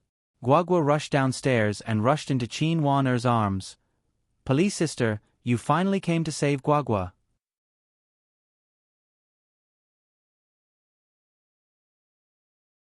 Chapter 8. When Chin Wan-er saw Guagua, her eyes lit up instantly. What a beautiful doll! Suddenly, a tender feeling rose in her heart. In an instant, the heroic Chin Wan-er's stern eyes became soft and gentle. Su Yun saw all the changes in Qin Wan. He smiled helplessly. When it came to cuteness, who could compare with Guagua? Little beauty, tell me, what is going on? Qin Wan squatted down with a smile on her face. She was not as fierce as before. Dad and Mom are running a small business. These bad guys always come to make trouble. Guagua said with righteous indignation, Sister Wan, you must help Guagua to teach these bad guys a lesson for Dad and Mom. Su Yun and Ruan Qingshuang were both shocked. Qin Wan also opened her mouth wide in surprise. She looked up. The two of them didn't look very old. How could they have such a big daughter? Could it be that they got married when they were underage? Ruan Qingshuang hurriedly explained, Officer Qin, Guagua is his adopted daughter. Su Yun and that is not what you think. Then you can develop in the way that Sister Wan thinks. Guagua said seriously. Her words made the adults not know whether to laugh or cry. Qin Wan did not want to argue about this. Then you come back to the police station with me. We need to make some statements. I will definitely let these gangsters get the retribution they deserve. Okay. Guagua was the first to raise her hand. Guagua will definitely tell Sister Wan everything she knows. Okay. Qin Wan pinched Guagua's cheeks affectionately again. She immediately took out her phone and called the Wenhui District Police Station to send people over to help. She wanted to take away the bald Wei Bing and his men from the Fourth Wolf Gang. Of course, Su Yun, Ruan Qingshuang, and Guagua were also invited to the Wenhui District Police Station. The combination of Su Yun, Ruan Qingshuang, and Guagua was a dazzling scene no matter where they were. Moreover, Guagua was calling her mom and dad. Almost everyone in the police station thought that this slovenly and sloppy young man was completely unworthy of this young mother with a child. There were even many young policemen who were wondering if they would be completely unable to control themselves if this beautiful woman wanted to marry them with her child. The power of a beauty was great. Therefore, Ruan Qingshuang and Guagua were given the best care. They served tea, water and chairs. Meanwhile, Su Yun could only stand by the side. Su Yun was indignant. Damn it! This is obviously gender discrimination. Qin Wan and a few policemen in the station sat opposite the three of them. Tell me, what is going on? Before Ruan Qingshuang could speak, Guagua answered first. Sister Wan, it's like this. A rogue owed those bad guys money, so he said that my mother was his sister-in-law. Then, he asked those bad guys to ask for money from my mother. My mother is not married yet. How could she be that rogue's sister-in-law?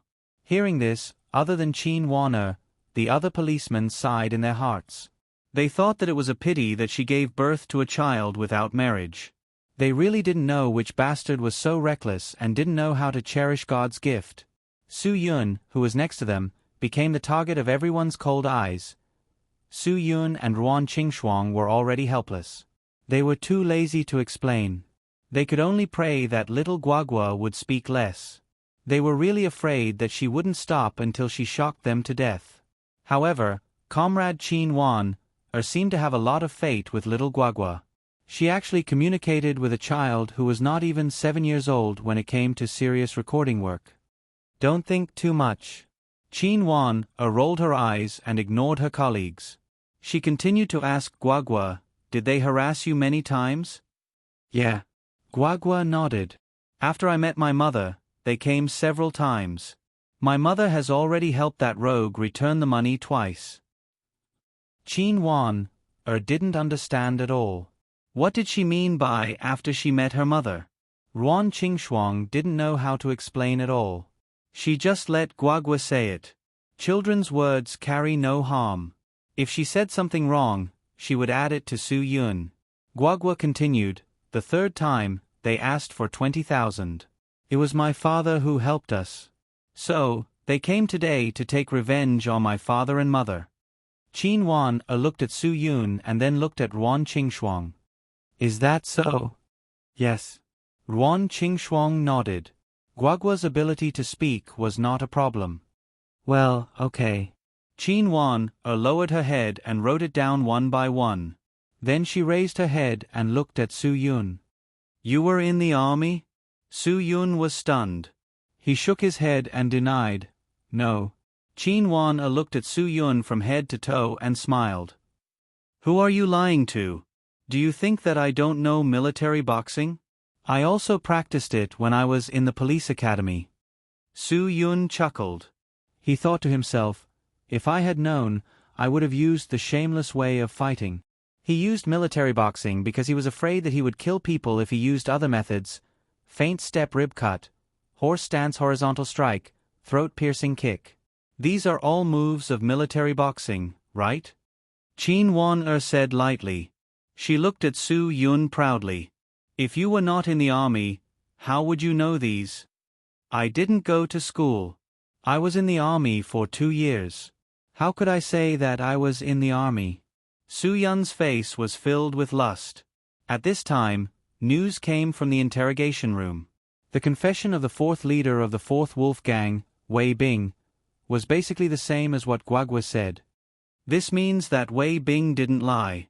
After all, Guagua wouldn't lie. Qin Wan smiled and reached out to pinch Guagua's little face. Right.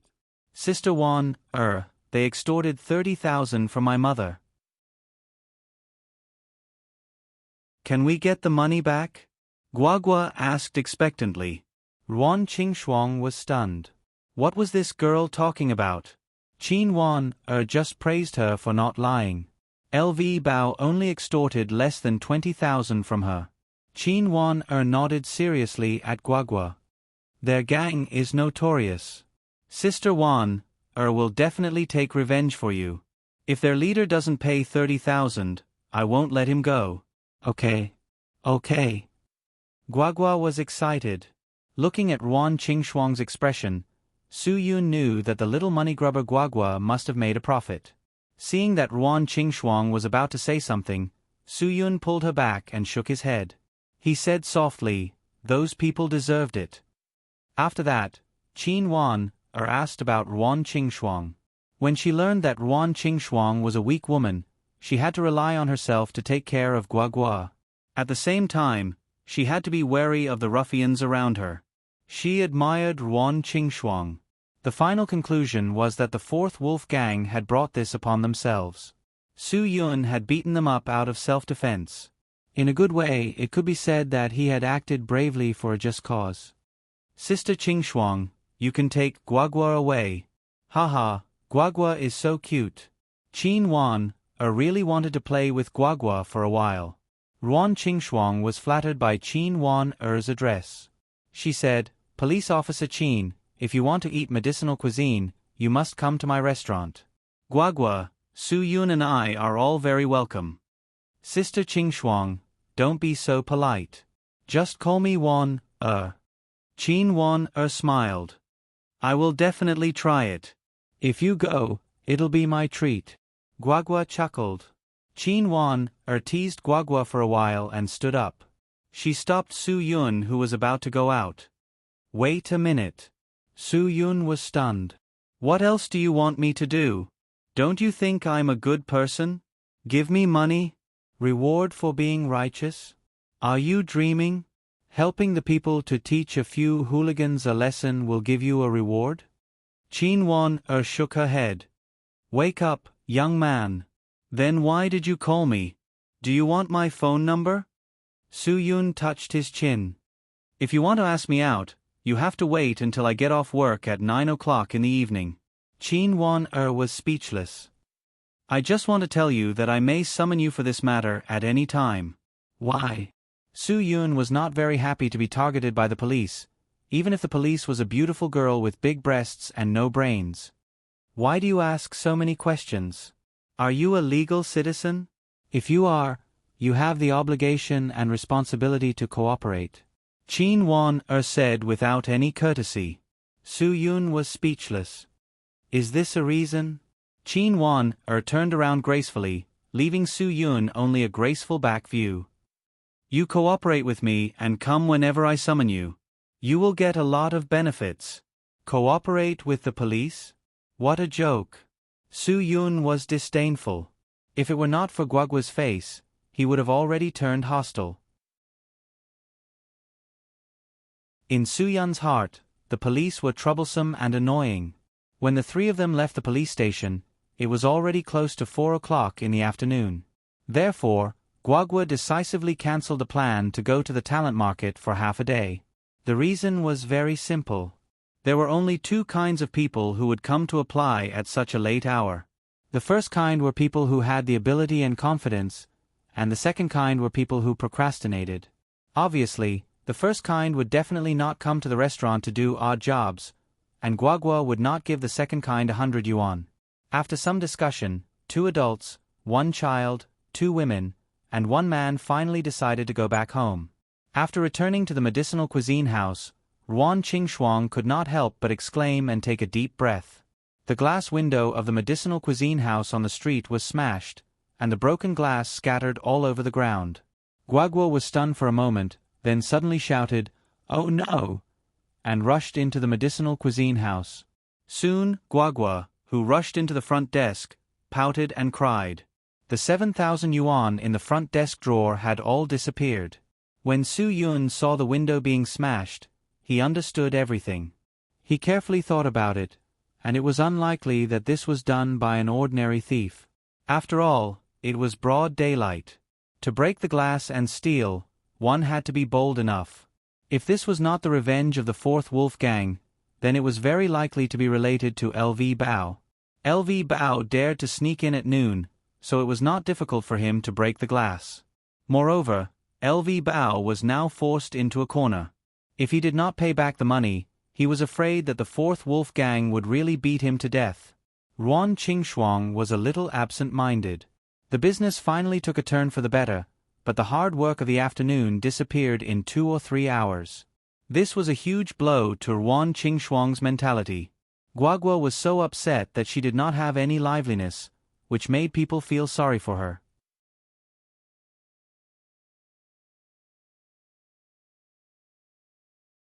Chapter 9. When Qin Wan heard that it was the medicinal cuisine house, she rushed over in the police car again. Then she investigated the scene professionally and collected some evidence left at the scene. Sister Qingshuang, don't worry. I will not let the thief go unpunished.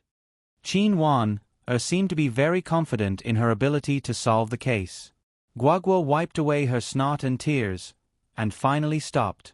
Wan, I really don't know how to thank you. Ruan Qingshuang held Qin Wan's hand and said softly, "This is what I should do. My obligation is to protect the personal safety and property safety of citizens." Qin Wan was very principled. Then she turned to look at Su Yun and said, "I will try my best to solve the case in a week." Su Yun couldn't help but exclaim, "A week? Let me give you some clues. If the fourth wolf gang didn't take revenge, it must be L.V. Bao, who relied on Qingshuang to be his sister-in-law. You just need to catch that person and ask, 'Are you a policeman or am I a policeman?'" Of course, Qin Wan was not convinced. She had always been the best in the class when she was in the police academy. Now she was still the best in the police station. "I know how to solve the case. I don't need you to teach me. What you said is just speculation. It can't stand up to scrutiny." Seeing Qin Wan so confident, Su Yun somehow thought of the senior police officer who betrayed them in the mission. He smiled disdainfully and said, "Know how to do it? Then solve the case in a day." "Are you provoking me?" Qin Wan stared at him and said, "Su Yun, if you have the ability, you can solve the case in a day." "Okay, what do you want to bet?" Su Yun agreed. "It's boring if there is no prize." "Whatever you say." Qin Wan couldn't tolerate the provocation of a retired soldier, so she agreed on the spot. Su Yun looked at Qin Wan and couldn't help but give her another chance. "Won't you regret? Whoever regrets is a bastard." Qin Wan was still confident. "If you lose, you will be my informant. If I ask you to do something for me, you can't refuse." Qin Wan was quite curious about Su Yun. Being a chef in a small restaurant with such great skills was like using a sledgehammer to crack a nut. If you lose, You have to come to the medicinal cuisine restaurant to do odd jobs for me after work every day. I told you to wash the dishes, so you can't wash the dishes. Su Yun raised his eyebrows provocatively. Deal. Qin Wan did not hesitate at all. RuanQingshuang helplessly looked at these two guys. Why were they fighting like children? This was not a game. Mom, bad news. Guagua said seriously to RuanQingshuang, I think Dad is obviously going to cheat. RuanQingshuang decided to ignore Guagua. Qin Wan angrily left the medicinal cuisine house. Su Yun also stood up to leave. Are you really going to look for LV Bao? RuanQingshuang couldn't help but worry. Although LV Bao couldn't threaten Su Yun, if LV Bao mixed with the people of the Fourth Wolfgang, she was still worried that Su Yun would be at a disadvantage. Su Yun shrugged his shoulders. The kitchen is almost empty. I can't make braised air for the guests at night, right? I'm afraid that you can't give me my salary if you can't make money. Let's go out and buy some food for emergency use tonight. Dad, I'm going too. Guagua said and followed him out. Su Yun shook his finger and whispered to Guagua, Guagua, you accompany Mom in the shop. Godfather has to find a glassmaker to make a glass for us. Otherwise, the wind will leak at night. When the glassmaker comes, I'll count on Guagua to look after it for Godfather. Guagua thought it was reasonable. Now that Mom was unhappy, she wouldn't be in the mood to do anything. I promised to complete the task. Su Yun felt relieved and left. He found someone to make the glass and then went to the market to buy enough vegetables and meat. The freezer would be full again. He also went to the pharmacy to buy some dendrobium, herbs, stones, and so on. He also bought some tuckahoe and prepared to boil the tuckahoe and mung bean soup for the guests to relieve the heat. After everything was purchased, Su Yun returned to the shop. The glass in the shop had already been installed. He gave the worker 300 yuan as an urgent fee. The worker worked very hard and was very careful. Dad, why did you buy so many things? Guagua had sharp eyes. After seeing Su Yun, she quickly greeted him. In the future, the business of the medicinal cuisine house will be better and better. There's no harm in preparing more things. Su Yun said and took out a cute little hair clip. This is for Guagua. Guagua was overjoyed. The haze of the theft in the shop in the afternoon was swept away. Dad is so nice. I will help you say good things in front of Mom. Don't worry, I will help you win over Mom. Su Yun really wanted to kneel down to this little girl.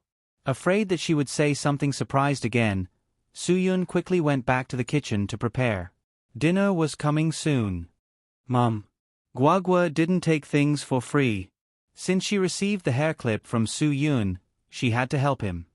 Do you think Godfather is good? Can you make him a permanent employee? Ruan Qingshuang looked at the back of Su Yun, who was busy in the kitchen. How could the gratitude in her heart be described with words? This was the only man she recognized among the men she knew. Of course, there were also many men who were very attentive to her.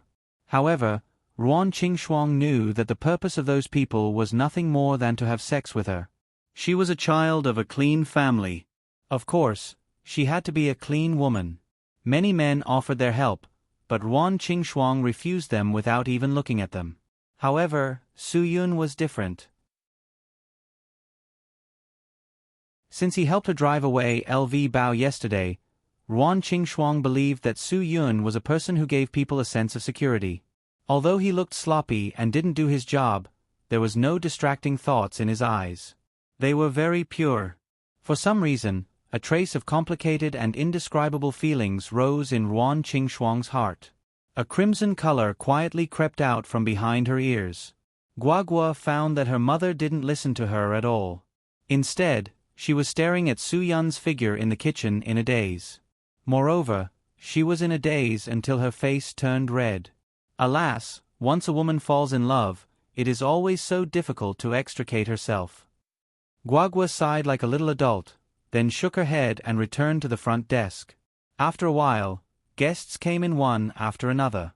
The medicinal cuisine house's business was still booming. Although it was not as long as at noon, it was still overcrowded. Ruan Qingxuang gradually came out of the haze of the theft incident and wholeheartedly went to work. It was another 3 hours of busy work in the evening. Guagua didn't dare to be careless this time. She put all the money she received into the small waste bag on her back. Moreover, she was especially vigilant against everyone who looked at her waste bag. "Thank you for your hard work." Ruan Qingxuang was already very grateful to Su Yun. Perhaps Su Yun didn't know that if he didn't buy medicinal herbs and food today, she wouldn't have the money to buy them in large quantities. Su Yun took off his apron and said, "I'm a little tired today, so I'll go back first. You guys should rest early too. Dad, you can stay here." Guagua held a box of yogurt and ate with her mouth full. "Someone smashed the window today. Mom and I will be scared." This. Su Yun really wanted to stay, but unfortunately, he really had something to do tonight. Ruan Qingxuang took another box of yogurt and stuffed it into Guagua's hand. "Can't you stop eating? Do you want Mom to sew it up for you? Then I won't say anything." Guagua quickly shut up and ran upstairs with the yogurt. Ruan Qingxuang blushed a little. "Su Yun, why don't you?" "Well, then I'll go first."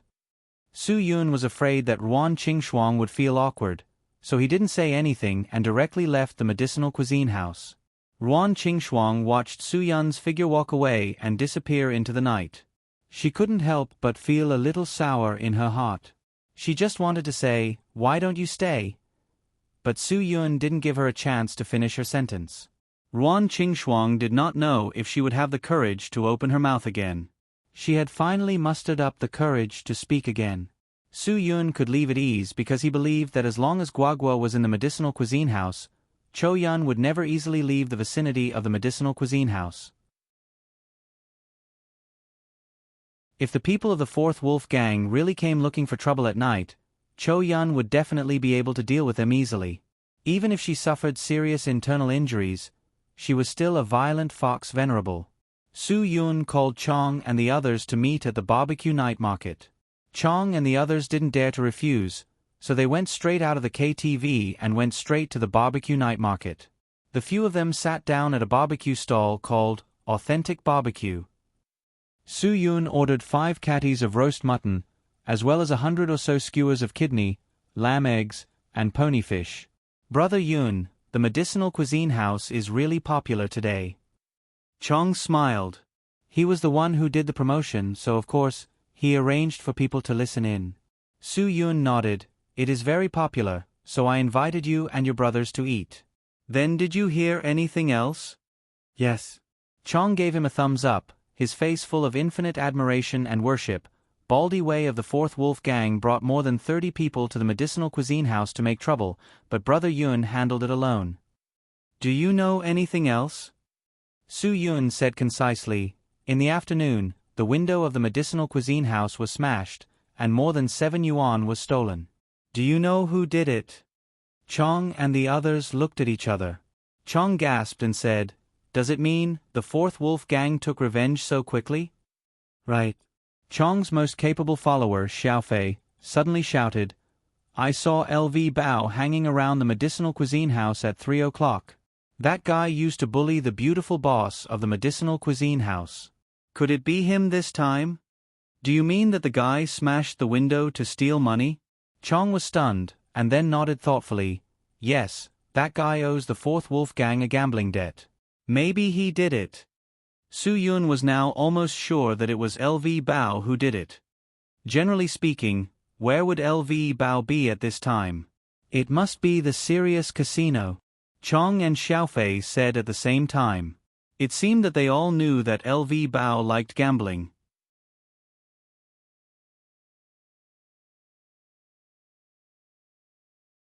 Chapter 10. Su Yun looked at Chong. He didn't say anything, but his eyes told Chong that he was definitely going.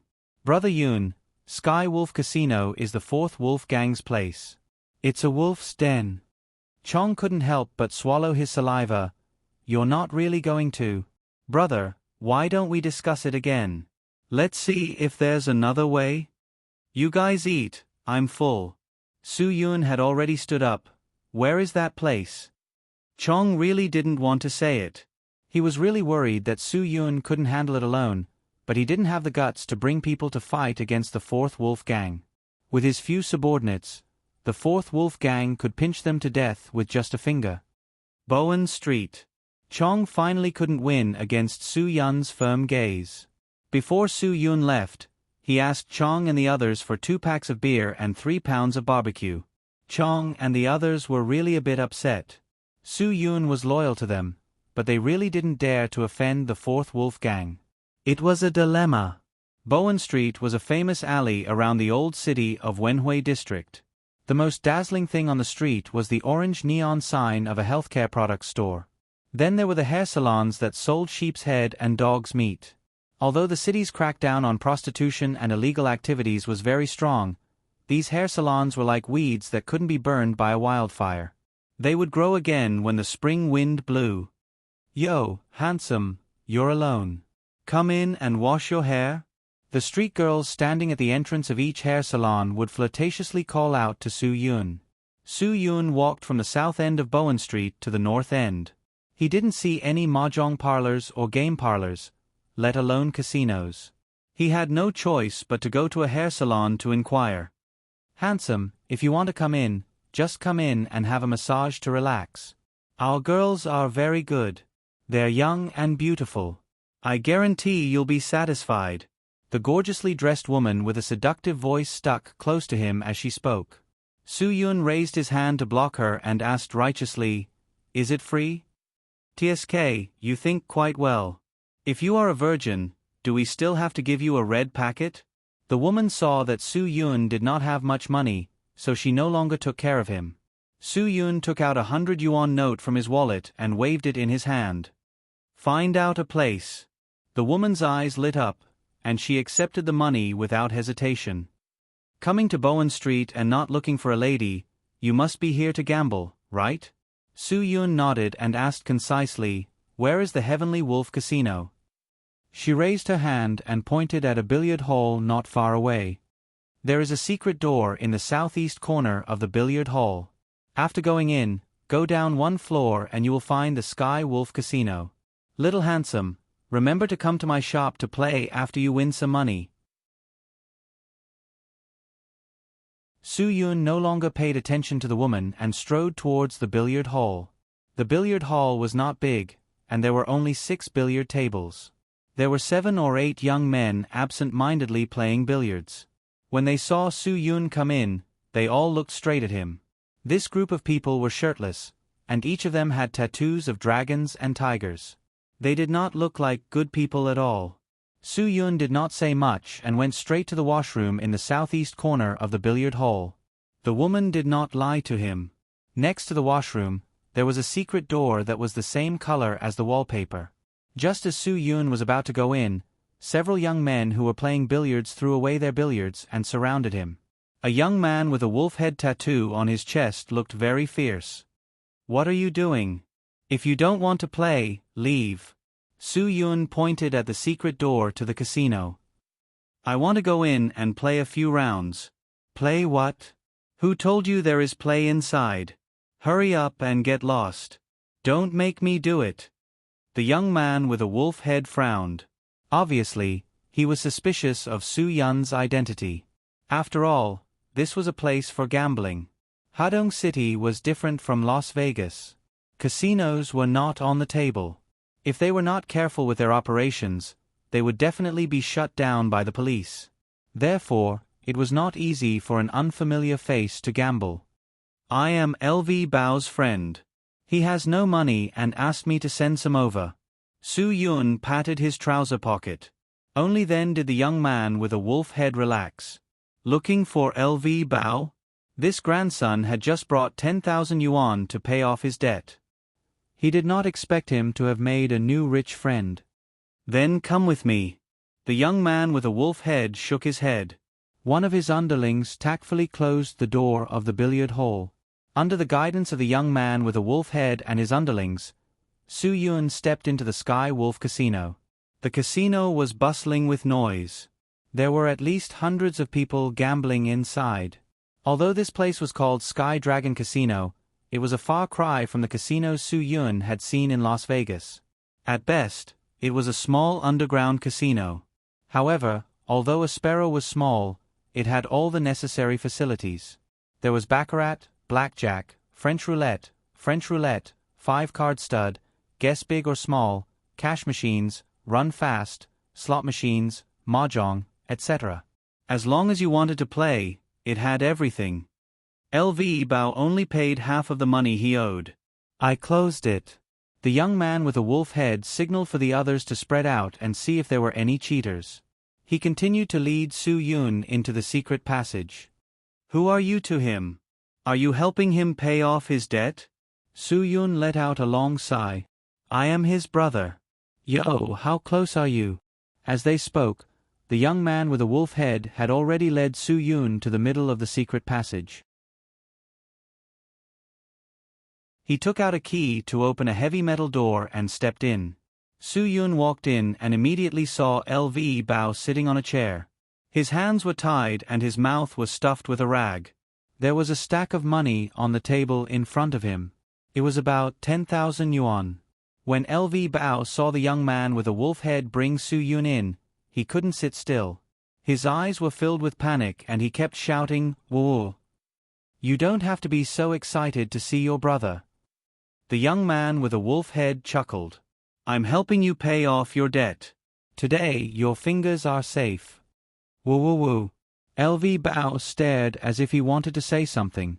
The young man with a wolf head picked up the stack of money on the table and waved it at Su Yun. Your brother only has 10,000 yuan. He's still 10,000 yuan short. Su Yun reached out and took the stack of money from the young man with a wolf head. The young man with a wolf head was surprised and put it into his pocket. He even smiled politely at the young man. Thank you. What do you mean? The young man with a wolf head pulled a long face and revealed his ferocity. Woo woo woo. LV Bao struggled to spit out the rag in his mouth. The young man with a wolf head frowned and pulled the rag out of LV Bao's mouth. What the F***ck do you want to say? Brother San Bao, he's the one who beat up Brother Liangzi and the others yesterday. This afternoon, Brother Wei Si was also defeated by him. LV Bao looked at Su Yun in panic. He's the lover of the lady boss of the medicinal cuisine restaurant. The young man with a wolf head turned pale with fright. He didn't expect that Brother Wei's 30 brothers would be defeated by this kid. Su Yun gently closed the metal door. You stole 7,000 yuan, so I'll treat the 3,000 yuan as glass money. Either you come with me to the police station, or I'll ask the police to take you away. It's your choice. LV Bao was so scared that he couldn't move. He was tied up and couldn't move. Brother San Bao, you have to save me. Humph. You want to take the money out here? The wolf-headed young man sneered. Then I will let you see what a wolf's den is. As soon as his voice fell, the wolf-headed young man pressed the alarm in the room. Instantly, the whole casino was in chaos. Those responsible for evacuating the gamblers went to open the secret door, while the others rushed over with iron pipes and steel rods. What a messy dog's den. Su Yun smiled disdainfully and closed the heavy metal door. He exerted force on his wrist and bent the door handle. Now, the door couldn't be opened from the outside. The young man with a wolf head was furious, but he couldn't help but be shocked. What a strong hand! Clang! Clang! Clang! Clang! Bang! Bang! Bang! Bang! The incessant knocking on the door accompanied by cursing continued for a minute, but no one was able to open the door. Because Brother San Bao was inside, the people outside were worried. Clang! With a loud bang, the entire iron door collapsed, and a shocking footprint was imprinted in the center of the door. Brother San Bao, who had a wolf head tattoo on his chest, was thrown out of the room like a dead dog. His teeth were almost all knocked out, his nose was crooked, and his eyebrows were broken. His face was badly mutilated, and his body was twitching. No one could imagine what had happened inside. Su Yun clapped his hands and walked out of the room with a smile. Who else wants to die? A reckless guy standing at the very front roared and swung his stick at him. Su Yun took a step forward and drew a bow. His right fist suddenly spun and rushed out, aiming for the chest with a punch. The man was blasted 5 meters away and fell to the ground with a muffled thud. After that, there was no more movement. What a heavy punch! Everyone looked at each other. No wonder Brother San Bao, who was so good at fighting, was beaten so badly. Next. Su Yun raised his finger and smiled provocatively. How about you all come at me together? Ah, yeah, ow, howl. After a series of screams, Su Yun stood among the kneeling crowd and took out his phone. Hello, Wenhui District Police Station. I'm looking for Officer Qin. Qin Wan had been working overtime to solve the case before Su Yun. When she heard someone calling the police, she thought he was crazy. I am. Who are you? Your voice sounds better in real life than on the phone. Su Yun smiled. Officer Qin, are you working overtime? Have you figured out the details of the robbery? Su Yun. Qin Wan was sure. Why are you here? Are you crazy? Why are you calling the police? Su Yun clicked his tongue and said, I'm bored. I'm calling the police. There are people gambling in the billiard hall on Bowen Street. Come here quickly. If you dare to lie to me, you're dead. Qin Wan stared at him. Believe it or not, it's up to you. Su Yun didn't say much and hung up. Qin Wan was so angry that she stomped her feet. Damn you, Su Yun. Just you wait. Qin Wan didn't have time to think about the robbery. She got up and was ready to go. Bowen Street had always been a place where good people mixed with bad people. It was also called Gambling Street by the people of Wenhui District. However, after several disputes, they still couldn't get rid of the route.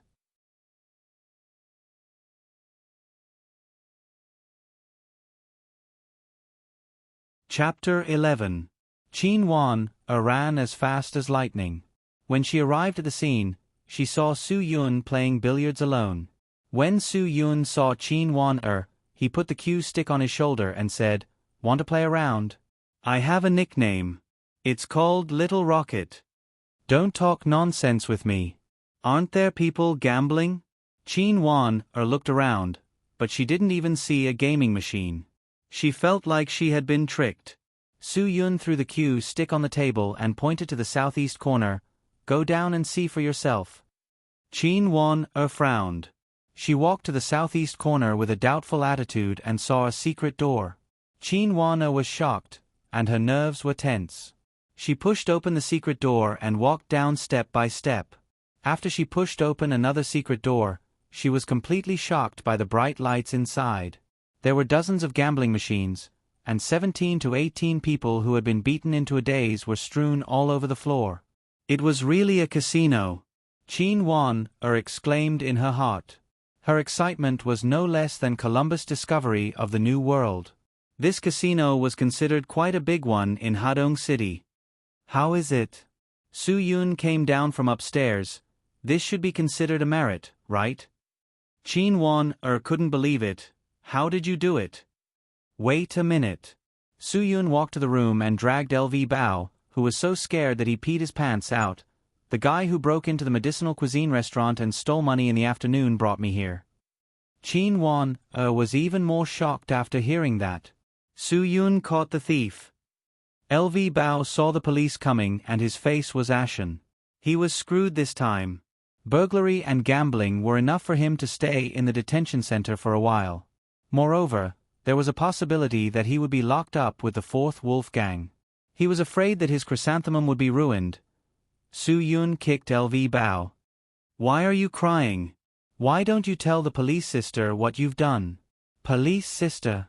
I was forced by the Fourth Wolf Gang. LV Bao cried miserably. If you knew this would happen, why did you do it in the first place? Qin Wan was not a patient beauty. She picked up a steel rod and threw it at him. Shut up. LV Bao had goosebumps on his forehead. Not to mention crying, he didn't even dare to fart. I'll call for backup. You come with me to the office to write a report. Although Qin Wan was not convinced, she admired what Su Yun had done. Su Yun waved his hand. No, please don't. I'm afraid of trouble. The casino is my gift to you. If you want to return the favor, then let me stay out of these troublesome matters. Thank you. Qin Wan did not react for a while. What do you mean? That means, you're the one who stole the Fourth Wolf Gang's casino, and you're the one who caught the thief. Su Yun smiled. I'm just a small citizen who cooperates with the police. I don't want to participate in these things, and I'm too lazy to participate. I'm not greedy for this little bit of credit. Qin Wan glared at Su Yun, and then dialed the officer's number. She roughly explained the situation. The office's leader on duty took it very seriously, and immediately brought people over. After Qin Wan hung up the phone, she could not find Su Yun's figure. Su Yun. Then her phone vibrated. Qin Wan received a message from Su Yun. I'm leaving. I'll leave this matter to you.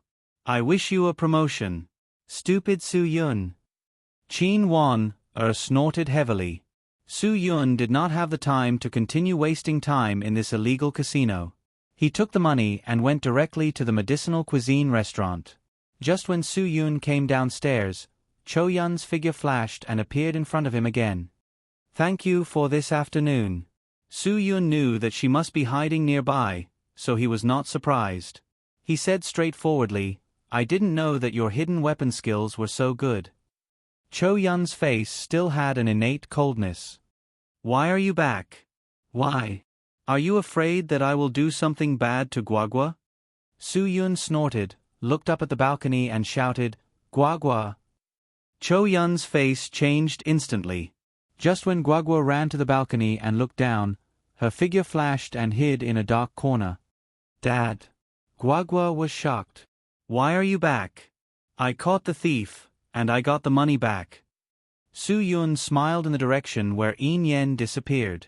He proudly took out the money and waved it at Guagua. Guagua was excited when she heard it. I'll go down and open the door for you. From the beginning to the end, Ruan Qingxuang did not show up. Su Yun was a little puzzled. It was reasonable to say that Guagua was still awake. She wouldn't be asleep, right? After opening the door, Guagua couldn't wait to grab the money in Su Yun's hand. Did you get it all back, Dad? Well, there is interest. Su Yun smiled slightly. Guagua, where is your mother? Well, Mom is taking a bath. Guagua didn't care about other things. Her small hands counted the money quickly, and her mouth was still muttering, 100, 200, 300, 400. A picture of Ruan Qingxuang coming out of the bath appeared in Su Yun's mind. Who? Su Yun felt that his brain was a little hot, but he had to hold on. It would be embarrassing if he had a nosebleed. Right, Dad, Mom forgot to take the underwear just now. Why don't you help Guagua bring it in? Guagua counted the money and didn't forget to order. 4,600, 4,700. Pooh dash. Su Yun really couldn't hold back this time. Isn't this work too exciting? Guagua is worthy of being Godfather's good daughter. I didn't dote on you in vain. Su Yun touched Guagua's little head. Guagua is really good. Godfather won't help you with this. When Mom comes out, remember to tell her. I'll go back first. 9,800, 9,900, 10,000. Who? At this time, Guagua finished counting the money and breathed a sigh of relief. You don't even have the courage to do this? Are you Guagua's godfather? What is a godfather? A godfather is a godfather, and a godfather is a godfather. Su Yun was stunned by Guagua's words. Of course. Mom. Hurry up and come down. Guagua suddenly shouted up the stairs. Ruan Qingxuang slowly wiped the water droplets off her body after washing up, waiting for Guagua to come in with her pajamas. However, this little girl didn't come in. Why did she suddenly shout downstairs? Her heart suddenly jumped. She didn't care about what clothes to wear. She wrapped the bath towel around her body, opened the door, and ran down. Guagua, what's wrong? Ruan Qingxuang asked as she rushed down the stairs. Dad is here, Guagua said casually. Ruan Qingxuang had just rushed down the stairs when she suddenly raised her head. Su Yun and Guagua were standing at the stairs and looking up. Su Yun laughed dryly. He didn't expect Ruan Qingxuang to come out dressed like this. Mom, be careful not to expose yourself. Guagua covered her face with her small hands. Ruan Qingxuang resisted the urge to scream. She turned her head and ran upstairs. Her cheeks were red with embarrassment, like a little monkey's, but... Dad, did you see anything? Guagua asked nervously. Su Yun shook his head without thinking. No, I didn't see anything. You didn't see the bath towel wrapped so high? Dad, your myopia is too high. Guagua looked very disappointed. Anyway, Guagua saw it. Mom is too careless. Damn. If you hadn't yelled upstairs as if you were tied up, how could your mother run out in panic without wearing underwear? Su Yun was completely defeated by this little thing. I have high myopia. Ruan Qingxuang came out again. She had already put on her clothes. She tried to calm herself down. Su Yun, why are you here? The money was stolen by LV Bao. I got it back for you. He was also taken away by Qin Wan. Su Yun. I think he will never harass you again. 10,000 yuan. Guagua was proud. Ruan Qingxuang's red lips opened slightly in surprise. Is it really him? But he didn't steal so much. Su Yun smiled and said, take the rest as the interest he paid you. For people like him, this is a small loss. That's right. Guagua also hated LV Bao. If there is nothing else, I won't disturb your rest. Su Yun.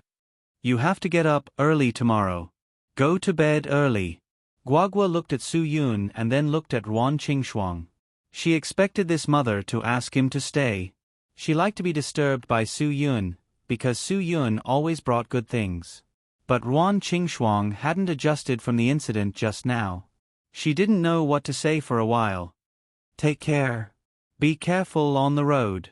Go back. I will help you lock the door. Su Yun helped Ruan Qingxuang close the door and then walked to the alley next to the medicinal cuisine house. Whoosh! A soft arrow suddenly blocked in front of his chest. Fortunately, Su Yun was prepared. He quickly took a step back and didn't get hurt. Is this how you greet someone? Su Yun was speechless. But the other party was Cho Yun. He couldn't expect her to be gentle and elegant. Cho Yun put away the dragon abyss in her hand. The soft sword quietly disappeared from her waist. Are you so afraid of seeing Guagua? Su Yun's mouth raised into a light smile. He knew that Cho Yun must be afraid that her internal injuries couldn't be cured. Even if she saw Guagua, it would only increase the pain without any substantial meaning. Cho Yun knew that she would die no matter what. She would rather let Guagua think that she was already dead.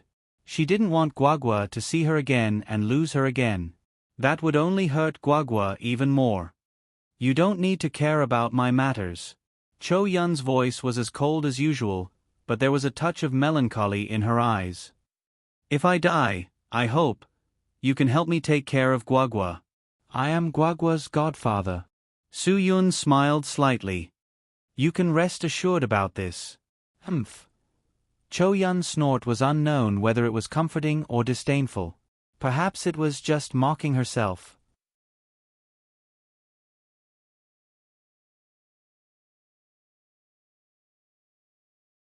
Chapter 12. Su Yun was right. Cho Yun had been hiding not far from the medicinal cuisine restaurant. No wonder she was able to help him in the afternoon. He did not expect the violent fox venerable to have such deep love for a little girl. After Su Yun returned home, he did not meditate as usual. Instead, he pulled out a gray-green backpack from under his bed. Su Yun opened the backpack, and all kinds of exquisite medicines were scattered on the ground. He quickly found a golden-purple porcelain bottle. Just now, he had found that Cho Yun's glabella was dim and lifeless. Perhaps this was the only thing that could help her live. If it were not for Guagua, Su Yun would not use such a valuable thing to save a fox venerable who was famous in the underground world. After Su Yun left the house, he quickly arrived at the 3-story hotel where Cho Yen was staying. He lightly tapped the ground with his feet and jumped to the window of the 3rd-floor corridor of the hotel. His movements were smooth and silent. There were more than a dozen rooms on the 3rd floor of the hotel. Su Yun walked to the first room with light steps and leaned his ear against the door. "Ah! Hubby, hurry up, hurry up. Ah. F***ck. Was there a need to be so high? Were they not afraid of being heard by the people next door?" Su Yun secretly cursed and rubbed his ear as he went to the 2nd room. Who? This snoring was simply like thunder. He slept so soundly. No wonder the crazy cries next door did not affect him. Su Yun went straight to the 3rd room. He leaned his ear against the door but could not hear any sound. The silence was terrifying. There was a "Do Not Disturb" sign hanging on the door handle. Usually, only those who were having an affair or doing drugs would do this. However, these two obviously did not have the ability to hide their breath. Perhaps only the fox venerable Cho Yun could control her breath to such an extent. "I know you're inside." Su Yun smiled slightly. "I brought you something. If you think it's useful, you can try it." It was quiet inside, and no one answered. This fox was really vigilant. However, if this dragged on, Su Yun wouldn't be able to save her even if he had the ability to bring her back to life. Su Yun leaned his shoulder against the door. "I'm just being nice. Don't take it for granted." There was no response from the room. "I'm only doing this because Guagua and I are fated to meet." Su Yun was helpless. Wasn't this the legendary saying of being warm to someone's cold fart? No one in the room responded to Su Yun. "All right, I won't play the lute to a cow." Su Yun placed the small bottle in his pocket on the ground. "I've placed it at the door for you. If you trust me, you can use it. If you don't, you can throw it away. However, this can at most prolong your life. If you don't get treatment in time, you won't be able to survive." After saying that, Su Yun didn't waste any more time. He turned around and left. Just as Su Yun leaped out of the small hotel, the door of the room silently opened a crack. Cho Yun stood at the door with an expressionless face. She used her slender fingers to take the medicine bottle that Su Yun put down into the room. Was he really doing this for Guagua's sake? Or was it pity for a person who was about to die? Cho Yun gently opened the medicine bottle. Her slender fingers slightly stirred the mouth of the bottle. A special rich smell drifted into her nose. Her originally sharp gaze suddenly became extremely shocked. 9 Treasures Soul Return Pill? Cho Yun exclaimed. How could that guy have such a precious medicine? Cho Yun couldn't care about anything else. She opened the door and quickly chased to the end of the corridor. The window at the end of the corridor was wide open. Su Yun had already disappeared to who knows where. Cho Yun looked at the medicine in her hand. Her curiosity about Su Yun grew stronger and stronger. After the Wenhui district received Qin Wan Er's call for help from the casino, they took it very seriously. Deputy Director Ma personally went out. A pair of people arrived at the scene and were extremely shocked. Deputy Director Ma was also a 40-year-old man. This was the biggest case he had ever seen in his life. Little Qin, you have really done a great job for the station this time. Deputy Director Ma couldn't help but praise. You caught so many criminals in the afternoon. Now you have taken down an illegal gambling den. I am really ashamed of my inferiority. This is all because of your good leadership, Director Ma. Xiao Wu, the police officer beside her, flattered. Sister Wan was able to achieve such good results under your wise leadership. He, don't say that, kid. Be careful not to let Director Liu and Instructor Chan hear you. Deputy Director Ma was very clear about his identity as the third in command of the station. You have to learn from little Qin in the future. Speak less and do more. You are right, Director Ma. Xiao Wu nodded and smiled. Qin Wan never knew how to flatter, so she didn't say anything. Xiao Wu, hurry up and do your work. There are so many evidence waiting to be brought back. Okay. There were more than 100 gambling equipment of various sizes. 23 suspects were all brought back to the station, including LV Bao, who broke the window to steal money. Director Ma said that there would be a surprise interrogation tonight. The criminals must be brought to justice. However, because Comrade Qin Wan-er's performance was outstanding, she was allowed to go home and rest that night. The other things were left to the comrades on duty. Qin Wan-er was indeed a little tired. She didn't feel energetic about the interrogation, so she listened to the leader's arrangement and rode home to rest. However, when Qin Wan-er was waiting for the traffic light at the intersection of Bowen Street, a bag fell from the sky. Then her vision turned black. Her hands were suddenly controlled by someone. No matter how she struggled, she couldn't escape the fate of being tied up. Then, she heard several people talking, and then she was thrown into a car. "You dare to attack the police?" Qin Wan-er shouted. But the response she got was a cold dagger on her neck. "Stop talking nonsense. What's wrong with the police? Even if it's the Jade Emperor, I dare to attack him." Qin Wan-er knew that she had encountered a reckless young man, so she didn't say anything more. When she was in the police academy, her teacher had told her that she had to be calm when encountering such things. Only when she was calm could she think of a better countermeasure. After about half an hour of bumping, the car stopped. Qin Wan-er heard the sound of the car door being pulled open. "Boss, I've brought her." "Okay." A hoarse voice sounded extremely cold. Qin Wan-er felt that her pocket was empty. Her phone had been taken out. Soon, the guy with the hoarse voice sneered. He took Qin Wan-er's phone and dialed a number. Su Yun had just left the small hotel where Cho Yun was hiding when he received a call from Qin Wan-er. He was puzzled. "Why? Do you want to treat me to a meal to thank me?" I really want to thank you." A hoarse voice with a trace of cruel coldness said. Su Yun was slightly stunned. Why did Qin Wan-er's phone have a man's voice? His sixth sense told him that the caller was not friendly. "Who are you?" "Qin Wan-er is in my hands. If you don't want anything to happen to her, you'd better be nice to me." The hoarse voice sounded more and more harsh. "You dare to touch my casino? You don't know the immensity of heaven and earth, do you?" Su Yun quieted down. Originally, he had given Qin Wan-er the gambling den out of kindness. Who would have thought that it would become a bad thing? It seemed that Qin Wan-er had gotten into a lot of trouble because of his big gift.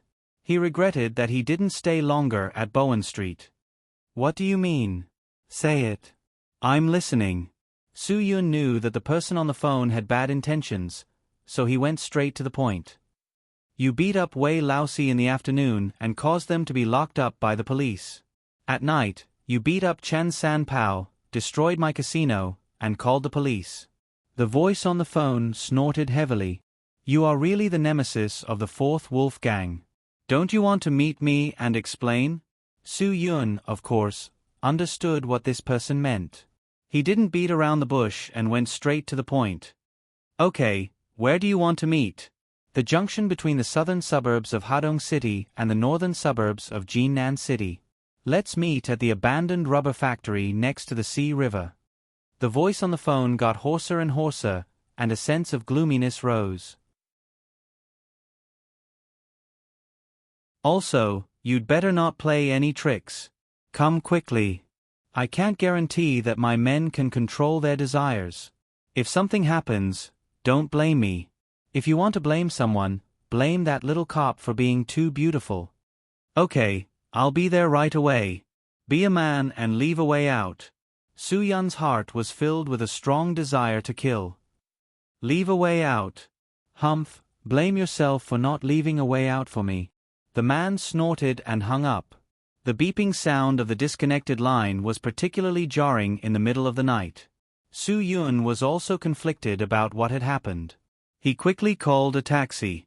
Going to the wilderness in the middle of the night usually cost a lot, and the driver had to be the kind who didn't care about his life. The abandoned rubber factory wasn't closed down. It was moved to another place because of the serious pollution of the Sea River. After all, the leaders of Hadong City and Jinan City didn't want this beautiful ancient river to be polluted. After arriving at the destination, the taxi driver was a bit nervous. After all, he had already earned the money, and now he just wanted to leave as soon as possible. Su Yun got out of the car, and the taxi disappeared. It was late at night, and the abandoned rubber factory was particularly quiet. After Su Yun got out of the car, he walked for about half a mile before he saw the rubber factory under the dim light. Following the light, Su Yun could faintly hear some laughter and laughter. Judging from the sound, there were quite a lot of people inside. In the middle of the rubber factory's courtyard, there was a Passat, a Haver off-road, and a Great Wall pickup truck. Next to them, there was an old Buick MPV and a few vans. In the middle of the dozen or so cars was Chin Wan-er's domineering police motorcycle. There was no one in the courtyard, and it looked like they weren't worried about being ambushed. After all, Chin Wan was in their hands, so they believed that Su Yun wouldn't do anything stupid.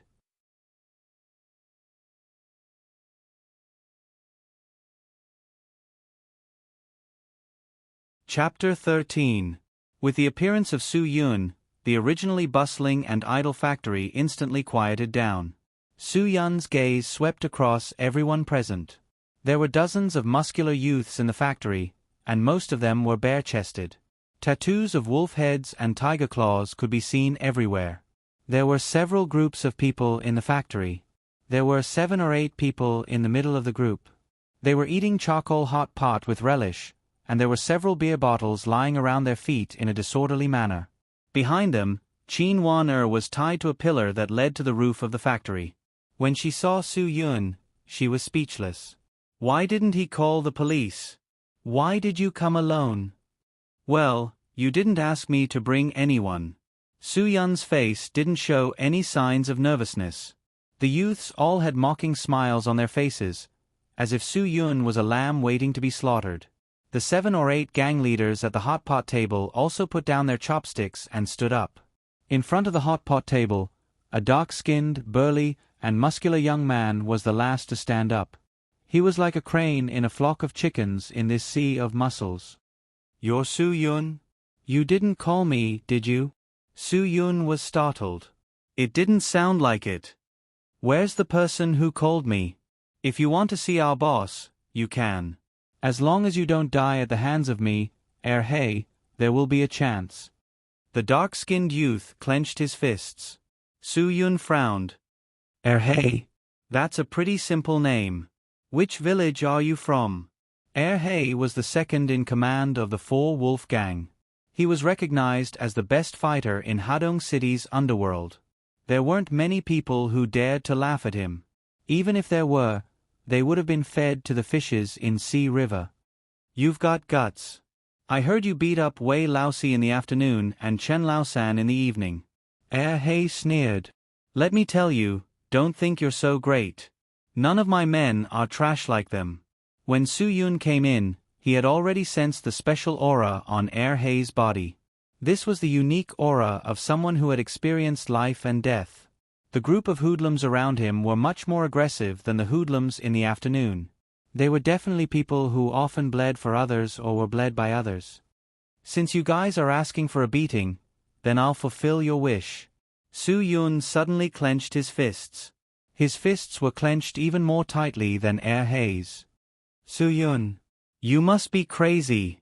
You will be beaten to death." Chin Wan-er could not understand Su Yun's idiotic behavior. "I don't need you to care about me. Hurry up and leave." After all, she was an outstanding graduate from the police academy. Chin Wan-er still chose to put the interests of the people first at the critical moment. "Seeing that you care about me so much, this trip was not in vain." Su Yun looked at Chin Wan-er with a smile. She was tied up like this, yet she could still consider the safety of others.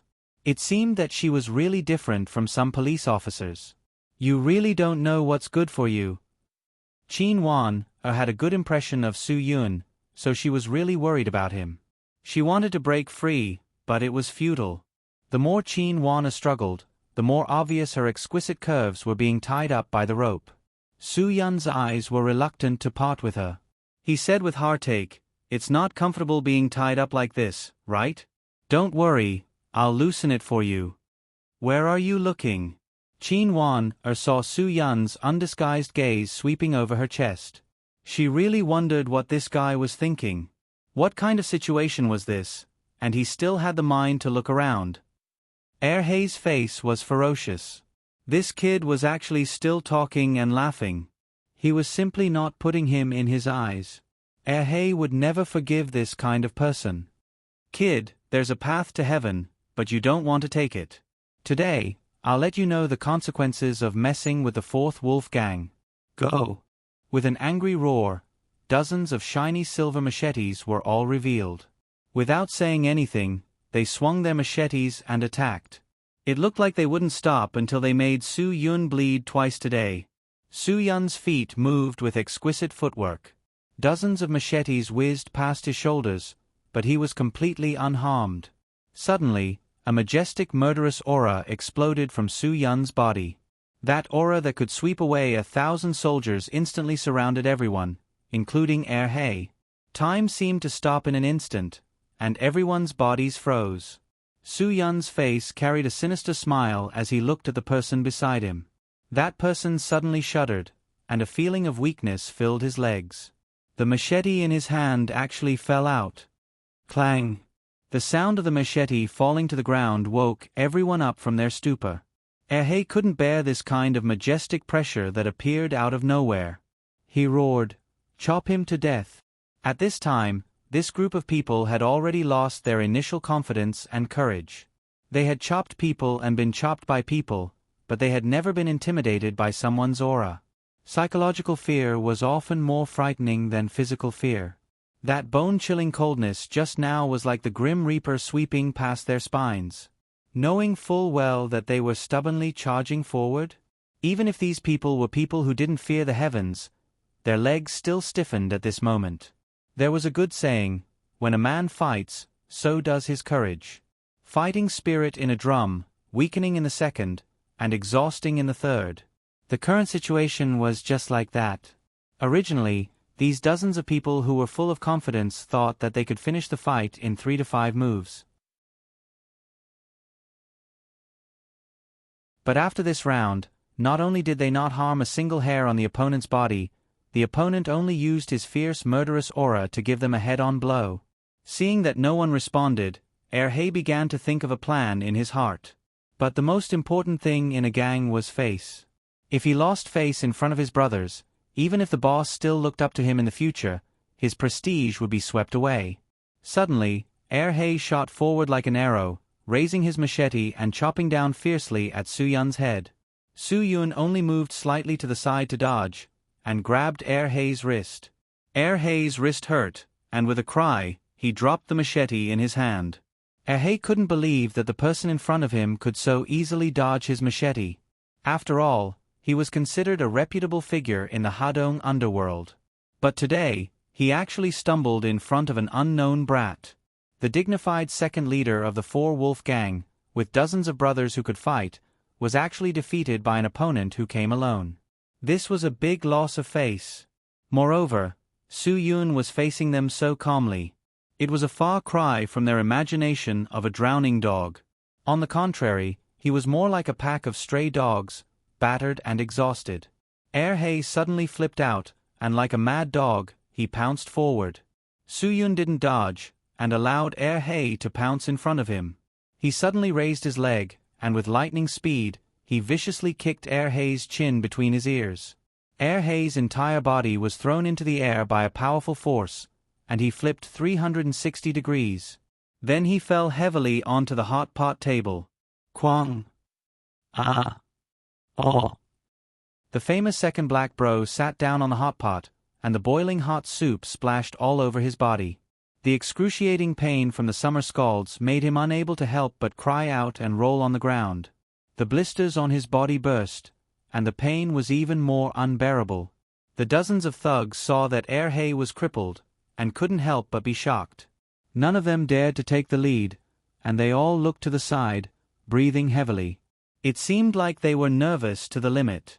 However, this group of people were not the kind of hooligans who could use the tactic of capturing the leader to suppress the bandits. At this time, they could establish a high prestige in the gang. Whoever could capture Su Yun would definitely be at the level of a big brother in the future. Therefore, Su Yun did not take them lightly. Finally, someone couldn't hold back his surging desire to take the lead, and with a cry, he raised his machete and attacked Su Yun from behind. Su Yun stepped to the side to dodge the blade, and raised his leg to fiercely kick the opponent's calf. His right palm was like an eagle's claw, and ruthlessly locked onto the opponent's throat, and fiercely threw him to the ground. With the first person taking the lead, the others couldn't hold back anymore. Boom! Although everyone was full of fear, they all rushed forward.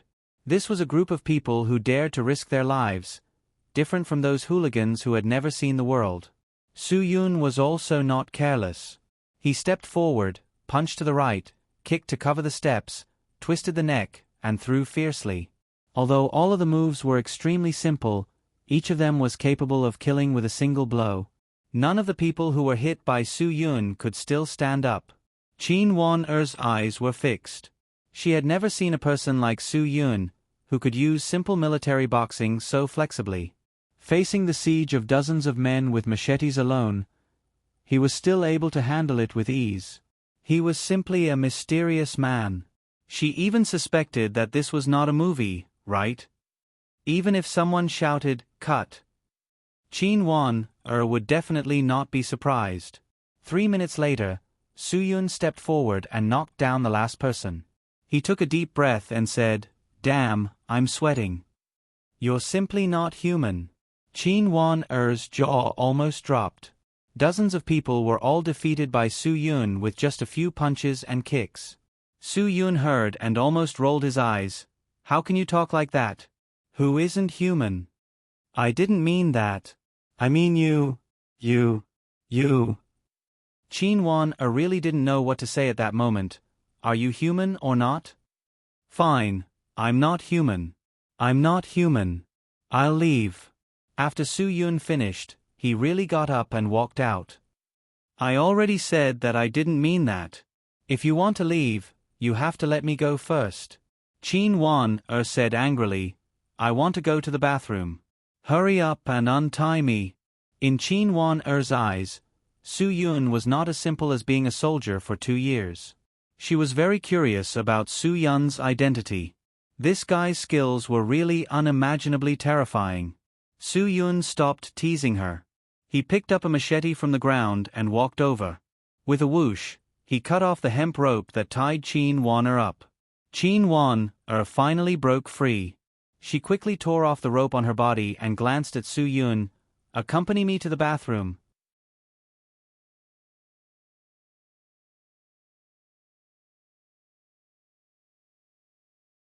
Chapter 14. It was dark outside. Qin Wan-er didn't dare to go out and look for it. She wasn't familiar with the factory. Who knew what strange things would happen in the middle of the night? Me? So honored? Su Yun was stunned. He wondered if he had heard it wrong. Go away. It's not as dirty as you think. It's too dark outside. I'm afraid I'll get lost.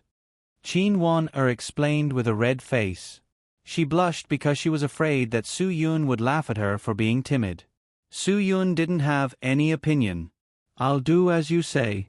The two of them walked out of the factory one after the other. Then, they walked along the factory to the corner. The bathroom would definitely be in the corner. Soon, they found the place.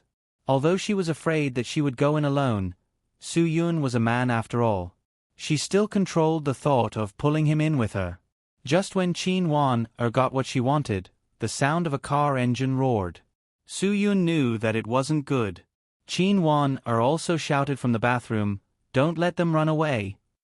But even if Su Yun chased after them, when he returned to the open space, there was only the police motorcycle left. Although Su Yun could still chase after them, it was too unkind to leave such a beautiful girl like Qin Wan-er in the middle of nowhere. Qin Wan-er also chased after them. Although she was angry that she couldn't go to the bathroom, the feeling of being in the middle of nowhere suppressed her anger. Where are they? Qin Wan couldn't even see the taillights when she chased after them. They ran away long ago. Su Yun shrugged his shoulders helplessly. Qin Wan rolled her eyes. Then why didn't you chase after them? Please, that's a car. I have 2 legs. How can I chase after them? Su Yun was speechless. You're a police officer. You chase after them. I'll chase after them. Qin Wan saw that the police station didn't take the motorcycle with them. She got on the motorcycle directly and started it with a buzz. Su Yun quickly jumped into the back seat and hugged Qin Weiner. He did not want to be left in the wilderness in the middle of the night. If he ran back, he would not be able to sleep tonight. Su Yun. Qin Wan suddenly shouted. Sit tight. No one cares if you sit or not. Where are you grabbing at? Don't touch my chest. Qin Wan was about to flip out. No wonder it's so soft. Su Yun quickly moved his hand down. Qin Wan was about to collapse. You touched my chest. Let me go. Stop hugging me. Su Yun was speechless. You can only blame yourself for being too big. Even after hugging so much, you still managed to touch it. Then where should I grab? Grab your own. Qin Wan really wanted to take a piece of tofu and slap the guy behind her to death. Su Yun could only obediently let go of his hands and tighten his legs on the seat under his butt. With a buzzing sound, the motorcycle rushed out at a speed of more than 100 kilometers per hour in 10 seconds. Luckily, Su Yun was not an ordinary person. Otherwise, he would have been left behind. Qin Wan had been speeding all the way. After chasing for 20 minutes, she did not see even a shadow of a car. Now that they were back in the city, she had lost the clue to chase after them. Do you still remember their license plate? Qin Wan stopped the motorcycle and asked angrily with a frown. Su Yun shook his head. What can you do? Qin Wan sighed. What about you? You are a police officer, and you are being kidnapped. How dare you talk about me? Su Yun sighed. Qin Wan stared at Su Yun fiercely. I owe you a favor. Next time, I will go to the medicinal cuisine restaurant to do odd jobs for you. You are kind enough. Su Yun touched his chin and nodded. Get off. Be a good person to the end. Send me back. Do you think I am driving a motorcycle? This is a police car. I don't solicit customers. Don't be like that. Just once. Get off. It is natural for the police to serve the people. Under Su Yun's coaxing and pestering, Qin Wan had no choice but to send him home. Otherwise, this guy would not get off the motorcycle. After returning home, Su Yun took a quick cold shower. Then, he completed the breathing exercises that the teacher had instructed him to do. After finishing his homework, Su Yun lay on the bed comfortably. He believed that the so-called Fourth Wolf Gang would not let him go so easily. He was afraid that there would be more trouble waiting for him. Su Yun was not afraid of offending some tycoon. However, it was troublesome to offend such hooligans. They would harass you recklessly. Moreover, Su Yun was too lazy to kill them. In a room in the 100 Happiness Club, a middle-aged man in his 50s sat on a lambskin sofa. His hair was white, and his loose shirt with a pattern of copper coins could not hide his slightly trembling body. His slightly narrowed triangular eyes flashed with a cold light, like a white-browed viper ready to spit out its venomous tongue at any time. Crash! In anger, the middle-aged man fiercely threw the expensive purple sand cup in his hand to the ground. He shouted angrily, "Trash! You brought so many people and you can't even deal with one person. You still have the face to go to the hospital. Humph!" A few young men were trembling in fear. They were afraid that they would be beaten if they said the wrong thing. The middle-aged man sitting on the sofa was called Wang Xuanqi. He was a famous big shot in the Wenhui district of Hadong City, the boss of the Fourth Wolf Gang. The younger generation of hooligans called him Uncle Shi. It was said that his father's generation was a big hooligan. When it was passed down to his generation, he became even more famous. He led He, San Bao, and Wei Si to create the Fourth Wolf Gang. He was definitely the local tyrant here. Uncle Shi, you can't blame brother He. That kid is too powerful. Wang Xuanqi calmed down after a long time. Maybe these guys were not lying.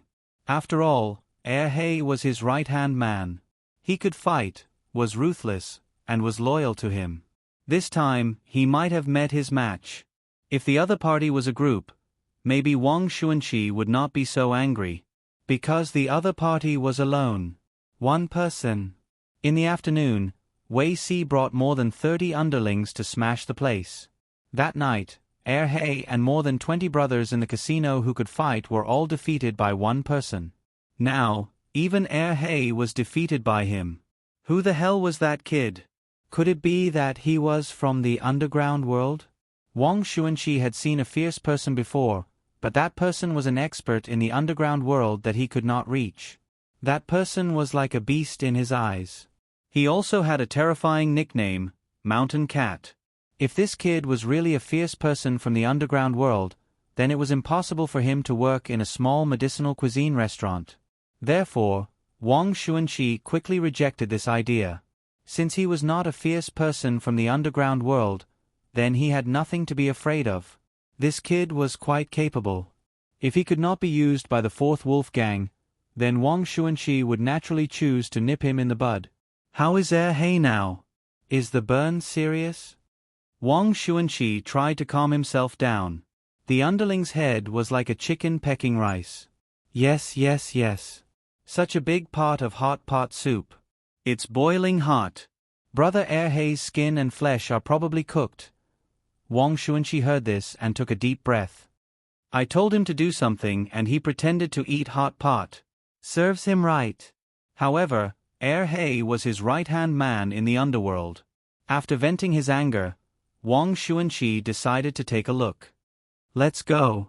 Take me to the hospital.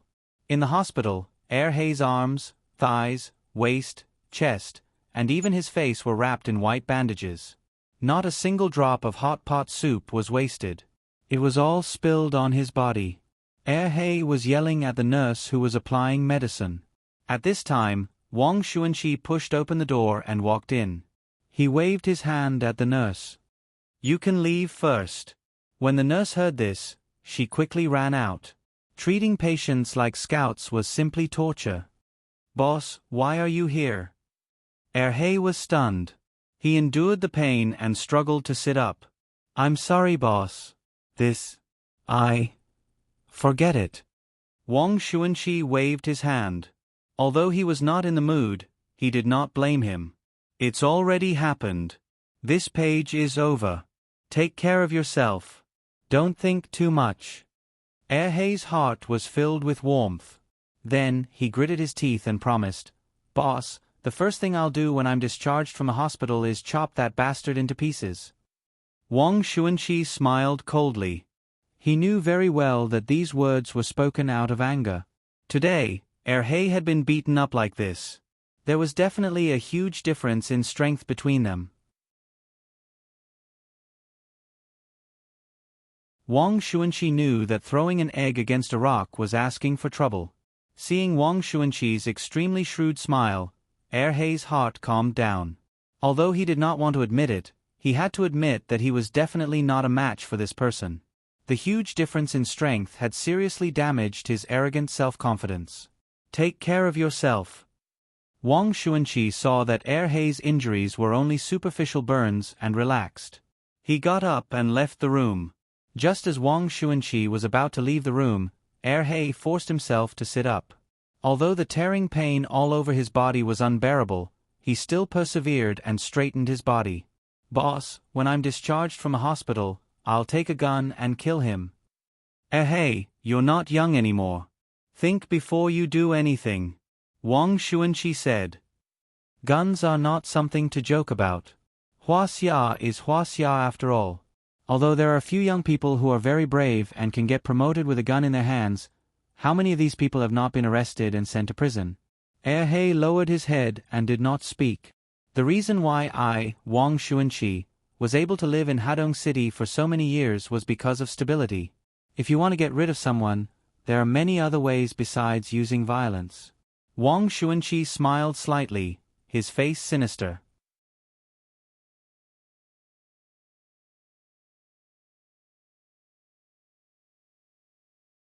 Chapter 15. Because he didn't sleep well last night, Su Yun was really sleepy in the morning. He yawned when he arrived at the medicinal cuisine restaurant. Ruan Qingshuang saw Su Yun's state and couldn't help but feel sorry for him. She asked, "Was it because you were too tired yesterday?" Su Yun stretched and said, "No, I just didn't sleep well last night." "Dad, you didn't secretly go to the healthcare center yesterday, right?" Guagua looked suspicious and asked while biting her finger. Su Yun was speechless. Kids these days really knew everything.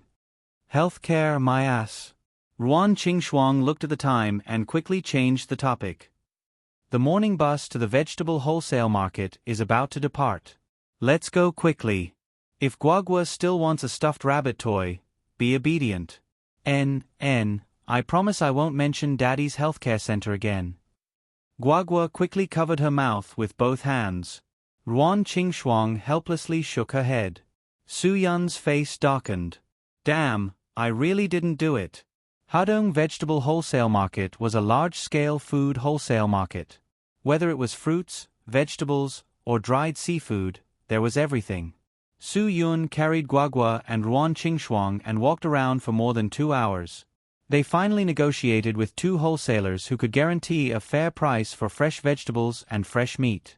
Moreover, long-term cooperation would be at the lowest price. Furthermore, with Guagua's eloquence, the 2 stores agreed to deliver the goods to their doorstep for free.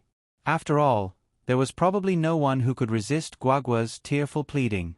Because the store didn't have enough manpower, Guagua's plan was very beautiful. After buying the necessities, the 3 of them took the bus back to the store. In the blink of an eye, it was already 9 in the morning. The busy day had just begun. Although there were usually a lot of people strolling in Ehe Square at night, it was not right for there to be several groups of idle ruffians in broad daylight. Su Yun observed the situation outside through the entrance of the kitchen. He vaguely sensed something. 2 hooligans who passed by the entrance of the medicinal cuisine house looked inside with shifty eyes, but they didn't do anything and quickly left. As the saying goes, the king of hell is easy to deal with, but the little ghosts are hard to deal with. Su Yun couldn't help but raise his guard. The medicinal cuisine house's business had just improved. If it was ruined by a few small fries, it wouldn't be worth it. "Sister Shuang, Guagua, we still have to be more careful these few days. Lock the drawer where you keep the money. It's fireproof, burglary, and villains." Su Yun reminded Ruan Qingshuang and her daughter. He was not worried that someone would retaliate against him, but he was afraid that Ruan Qingshuang's small house would be implicated. "Yes. I will be careful." Ruan Qingshuang nodded. She also felt a little strange today. Guagua proudly patted the small waste bag she just bought. "Don't worry. I carry all the important things with me. And Mom has one too." Su Yun looked at Guagua's waste bag and then looked at Ruan Qingshuang's waste bag. His eyes unconsciously moved up a few inches. It was unknown what he was praising. "Not bad. Dad is so useless. He drools when he sees Mom's breasts." Guagua snorted. Once again, she ignored the petrified Su Yun and Ruan Qingshuang. Unknowingly, it was lunchtime. Many customers came to the medicinal cuisine house one after another. Some came early because they didn't have the chance to eat yesterday, and some came early because they thought the taste was good. With more people in the restaurant, Su Yun didn't have time to think about the suspicious person he saw in the morning. White fungus snow pear soup, chrysanthemum pork rib soup, quail egg braised pork, tiger skin stewed pig trotters. One after another, delicious dishes were served by Ruan Qingshuang to the customers. The chef was good at cooking, the lady boss was beautiful, and there was a cute and invincible little cashier. The most important thing was that the price was reasonable, the ingredients were sufficient, and there was also the free takaho and mung bean soup. It was hard for the business of the medicinal cuisine house not to be popular. The customers who ordered the dishes were eating happily, and the customers who didn't order were looking forward to it impatiently. Ruan Qingxuang saw all this and was happy in her heart. She was very clear how much credit Su Yun had taken. F***ck. Suddenly, an angry curse scared the customers in the restaurant. There were a few rascals sitting at the southern table. They were the age of a student, but they didn't dress like a student at all. Among them, a young man with long hair covering his eyes slammed the table and shouted, "What the F***ck is this? No wonder I felt so disgusted when I drank it. There's a dead fly in it. Everyone, come and see if it's disgusting or not."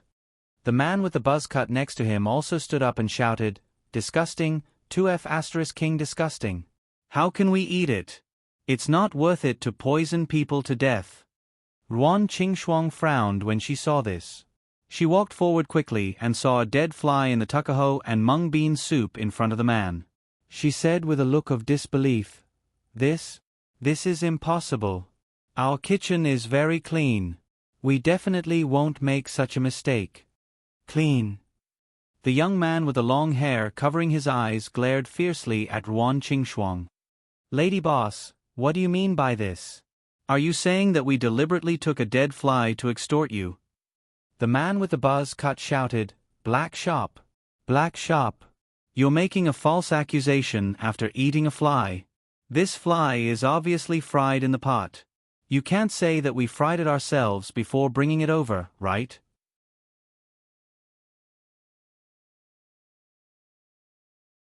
With these few people making a ruckus, many customers who were about to eat left. Some customers who were eating also frowned. Restaurants were most afraid of this kind of thing. In this indulgent society filled with gutter oil, it was the minimum requirement for many customers to have no flies or cockroaches in their food. "Everyone, look, this fly is fried. It can't be that we just threw it in." The man with the long hair stood on the chair unforgiving. He was very persuasive, and most customers didn't want to eat anymore. In just a short while, the people in the restaurant stopped eating. They all stared at the lady boss of the medicinal cuisine restaurant, waiting to see how she would explain. The young man with the long hair covering his eyes slammed the table. "How do you think we should solve this? We won't let it go just because you're pretty. Sorry, we'll be careful in the future." Ruan Qingxuang believed that this definitely wasn't Suyun's fault, but she didn't have any evidence to prove that the fly was released by these hooligans, so she could only lower her head and admit her mistake. "I'll ask the chef to make a new serving for you now." The man with the buzz cut wasn't satisfied with this apology. "Make a new serving? On what? Braised flies? Ouch, my stomach hurts, it hurts so much." The young man with the long hair took the opportunity to hug his stomach and lie on the table. It's over, I've been poisoned. I've been poisoned by the dirty things in this restaurant. I'll go to court. I'll sue you." "Brother, we have to go to the hospital quickly." The man with the buzz cut pretended to be surprised. The other three people also said, "But we don't have money. We have to spend money to go to the hospital. Saving people is more important. We can't leave our brother alone even if we don't have money. Boss, this happened in your restaurant. You have to pay for it." At this time, anyone with a discerning eye could see that these people were deliberately looking for trouble, but Ruan Qingxuang couldn't do anything. She gritted her teeth and decided to pay to avoid disaster. "How much do you want?" The man with the buzz cut didn't hesitate. He opened his mouth like a lion and stretched out 5 fingers. 5,000. 5,000. Ruan Qingxuang was shocked when she heard it. "Why don't you go rob a bank? You don't even know how expensive it is to go to the hospital these days." The man with the buzz cut was anxious. "It costs 2,000 to 3,000 yuan to go in. My brother is suffering from food poisoning. He's poisoned, okay? 5,000 yuan might not be enough to cure him." Guagua ran over at this time. She wasn't afraid of these little delinquents because she had the support of her godfather. I saw it. He put the flies in himself. Moreover, there are still flies in the small bottle in his pocket. Guagua's words caused a huge commotion. The delinquents were shocked. This little brat's eyes were quite sharp. Please use your brain before you blackmail me. The poria and mung bean soup is boiled with water. Even if there are flies, they will be scalded to death. Guagua shook her head helplessly. AI, are you here to show off your low IQ? The diners were stunned and whispered, yeah, mung bean soup is boiled with water. Even if there are flies, they will be scalded to death. These delinquents are really wicked. These people's conscience has been eaten by dogs. They always think of ways to cheat money. Guagua looked at the delinquents proudly. The man with the buzz cut saw that the matter that was about to be settled was ruined by a little brat. He was furious and wanted to give Guagua a big slap. Daddy! In the nick of time, Guagua shouted at the top of her lungs. Just as the man with the buzz cut was about to slap Guagua's face, it couldn't go any further. A pair of big hands grabbed the man with the buzz cut's wrist. The man with the buzz cut couldn't help but be frightened. Guagua patted her chest and heaved a sigh of relief. That was close. Su Yun appeared in front of them like a ghost. He grabbed the man with the buzz cut's wrist and smiled. Is 5,000 yuan too little? How about 10,000 yuan? Ruan Qingxuang knew that Su Yun was going to make a move. Guagua, however, had a look of surprise on her face as she said, Dad, is there something wrong with your head? The young man with the long hair covering his eyes didn't feel the pain in his stomach anymore. He stood up and stared at Su Yun. He didn't expect this guy to be such a coward. He actually wanted to double the price. If they had known, they would have asked for more. Yes. I want 10,000 yuan. The man with the buzz cut couldn't hide his ecstasy. He even forgot about the sharp pain in his wrist. Su Yun suddenly picked up the mung bean soup on the table and smashed it on the man's face without saying a word. Then he quickly raised his leg and kicked the man with the buzz cut away. Ah! The man with the buzz cut held his stomach in pain. Except for him, the whole medicinal cuisine restaurant was frighteningly quiet. Is one bowl of 10,000 yuan enough? The smile on Su Yun's face disappeared. He asked the remaining 4 people coldly, what else? Who wants more? The delinquents who came to extort money were dumbfounded. No one expected this chef to be so ruthless. Except for the man with the long hair, they were only high school students. They usually acted like tyrants in school and didn't experience anything big. At this moment, they were all stunned. You're tuning in to the Narrate and Escape YouTube channel. Don't forget to subscribe and join us on this journey to catch the most captivating stories.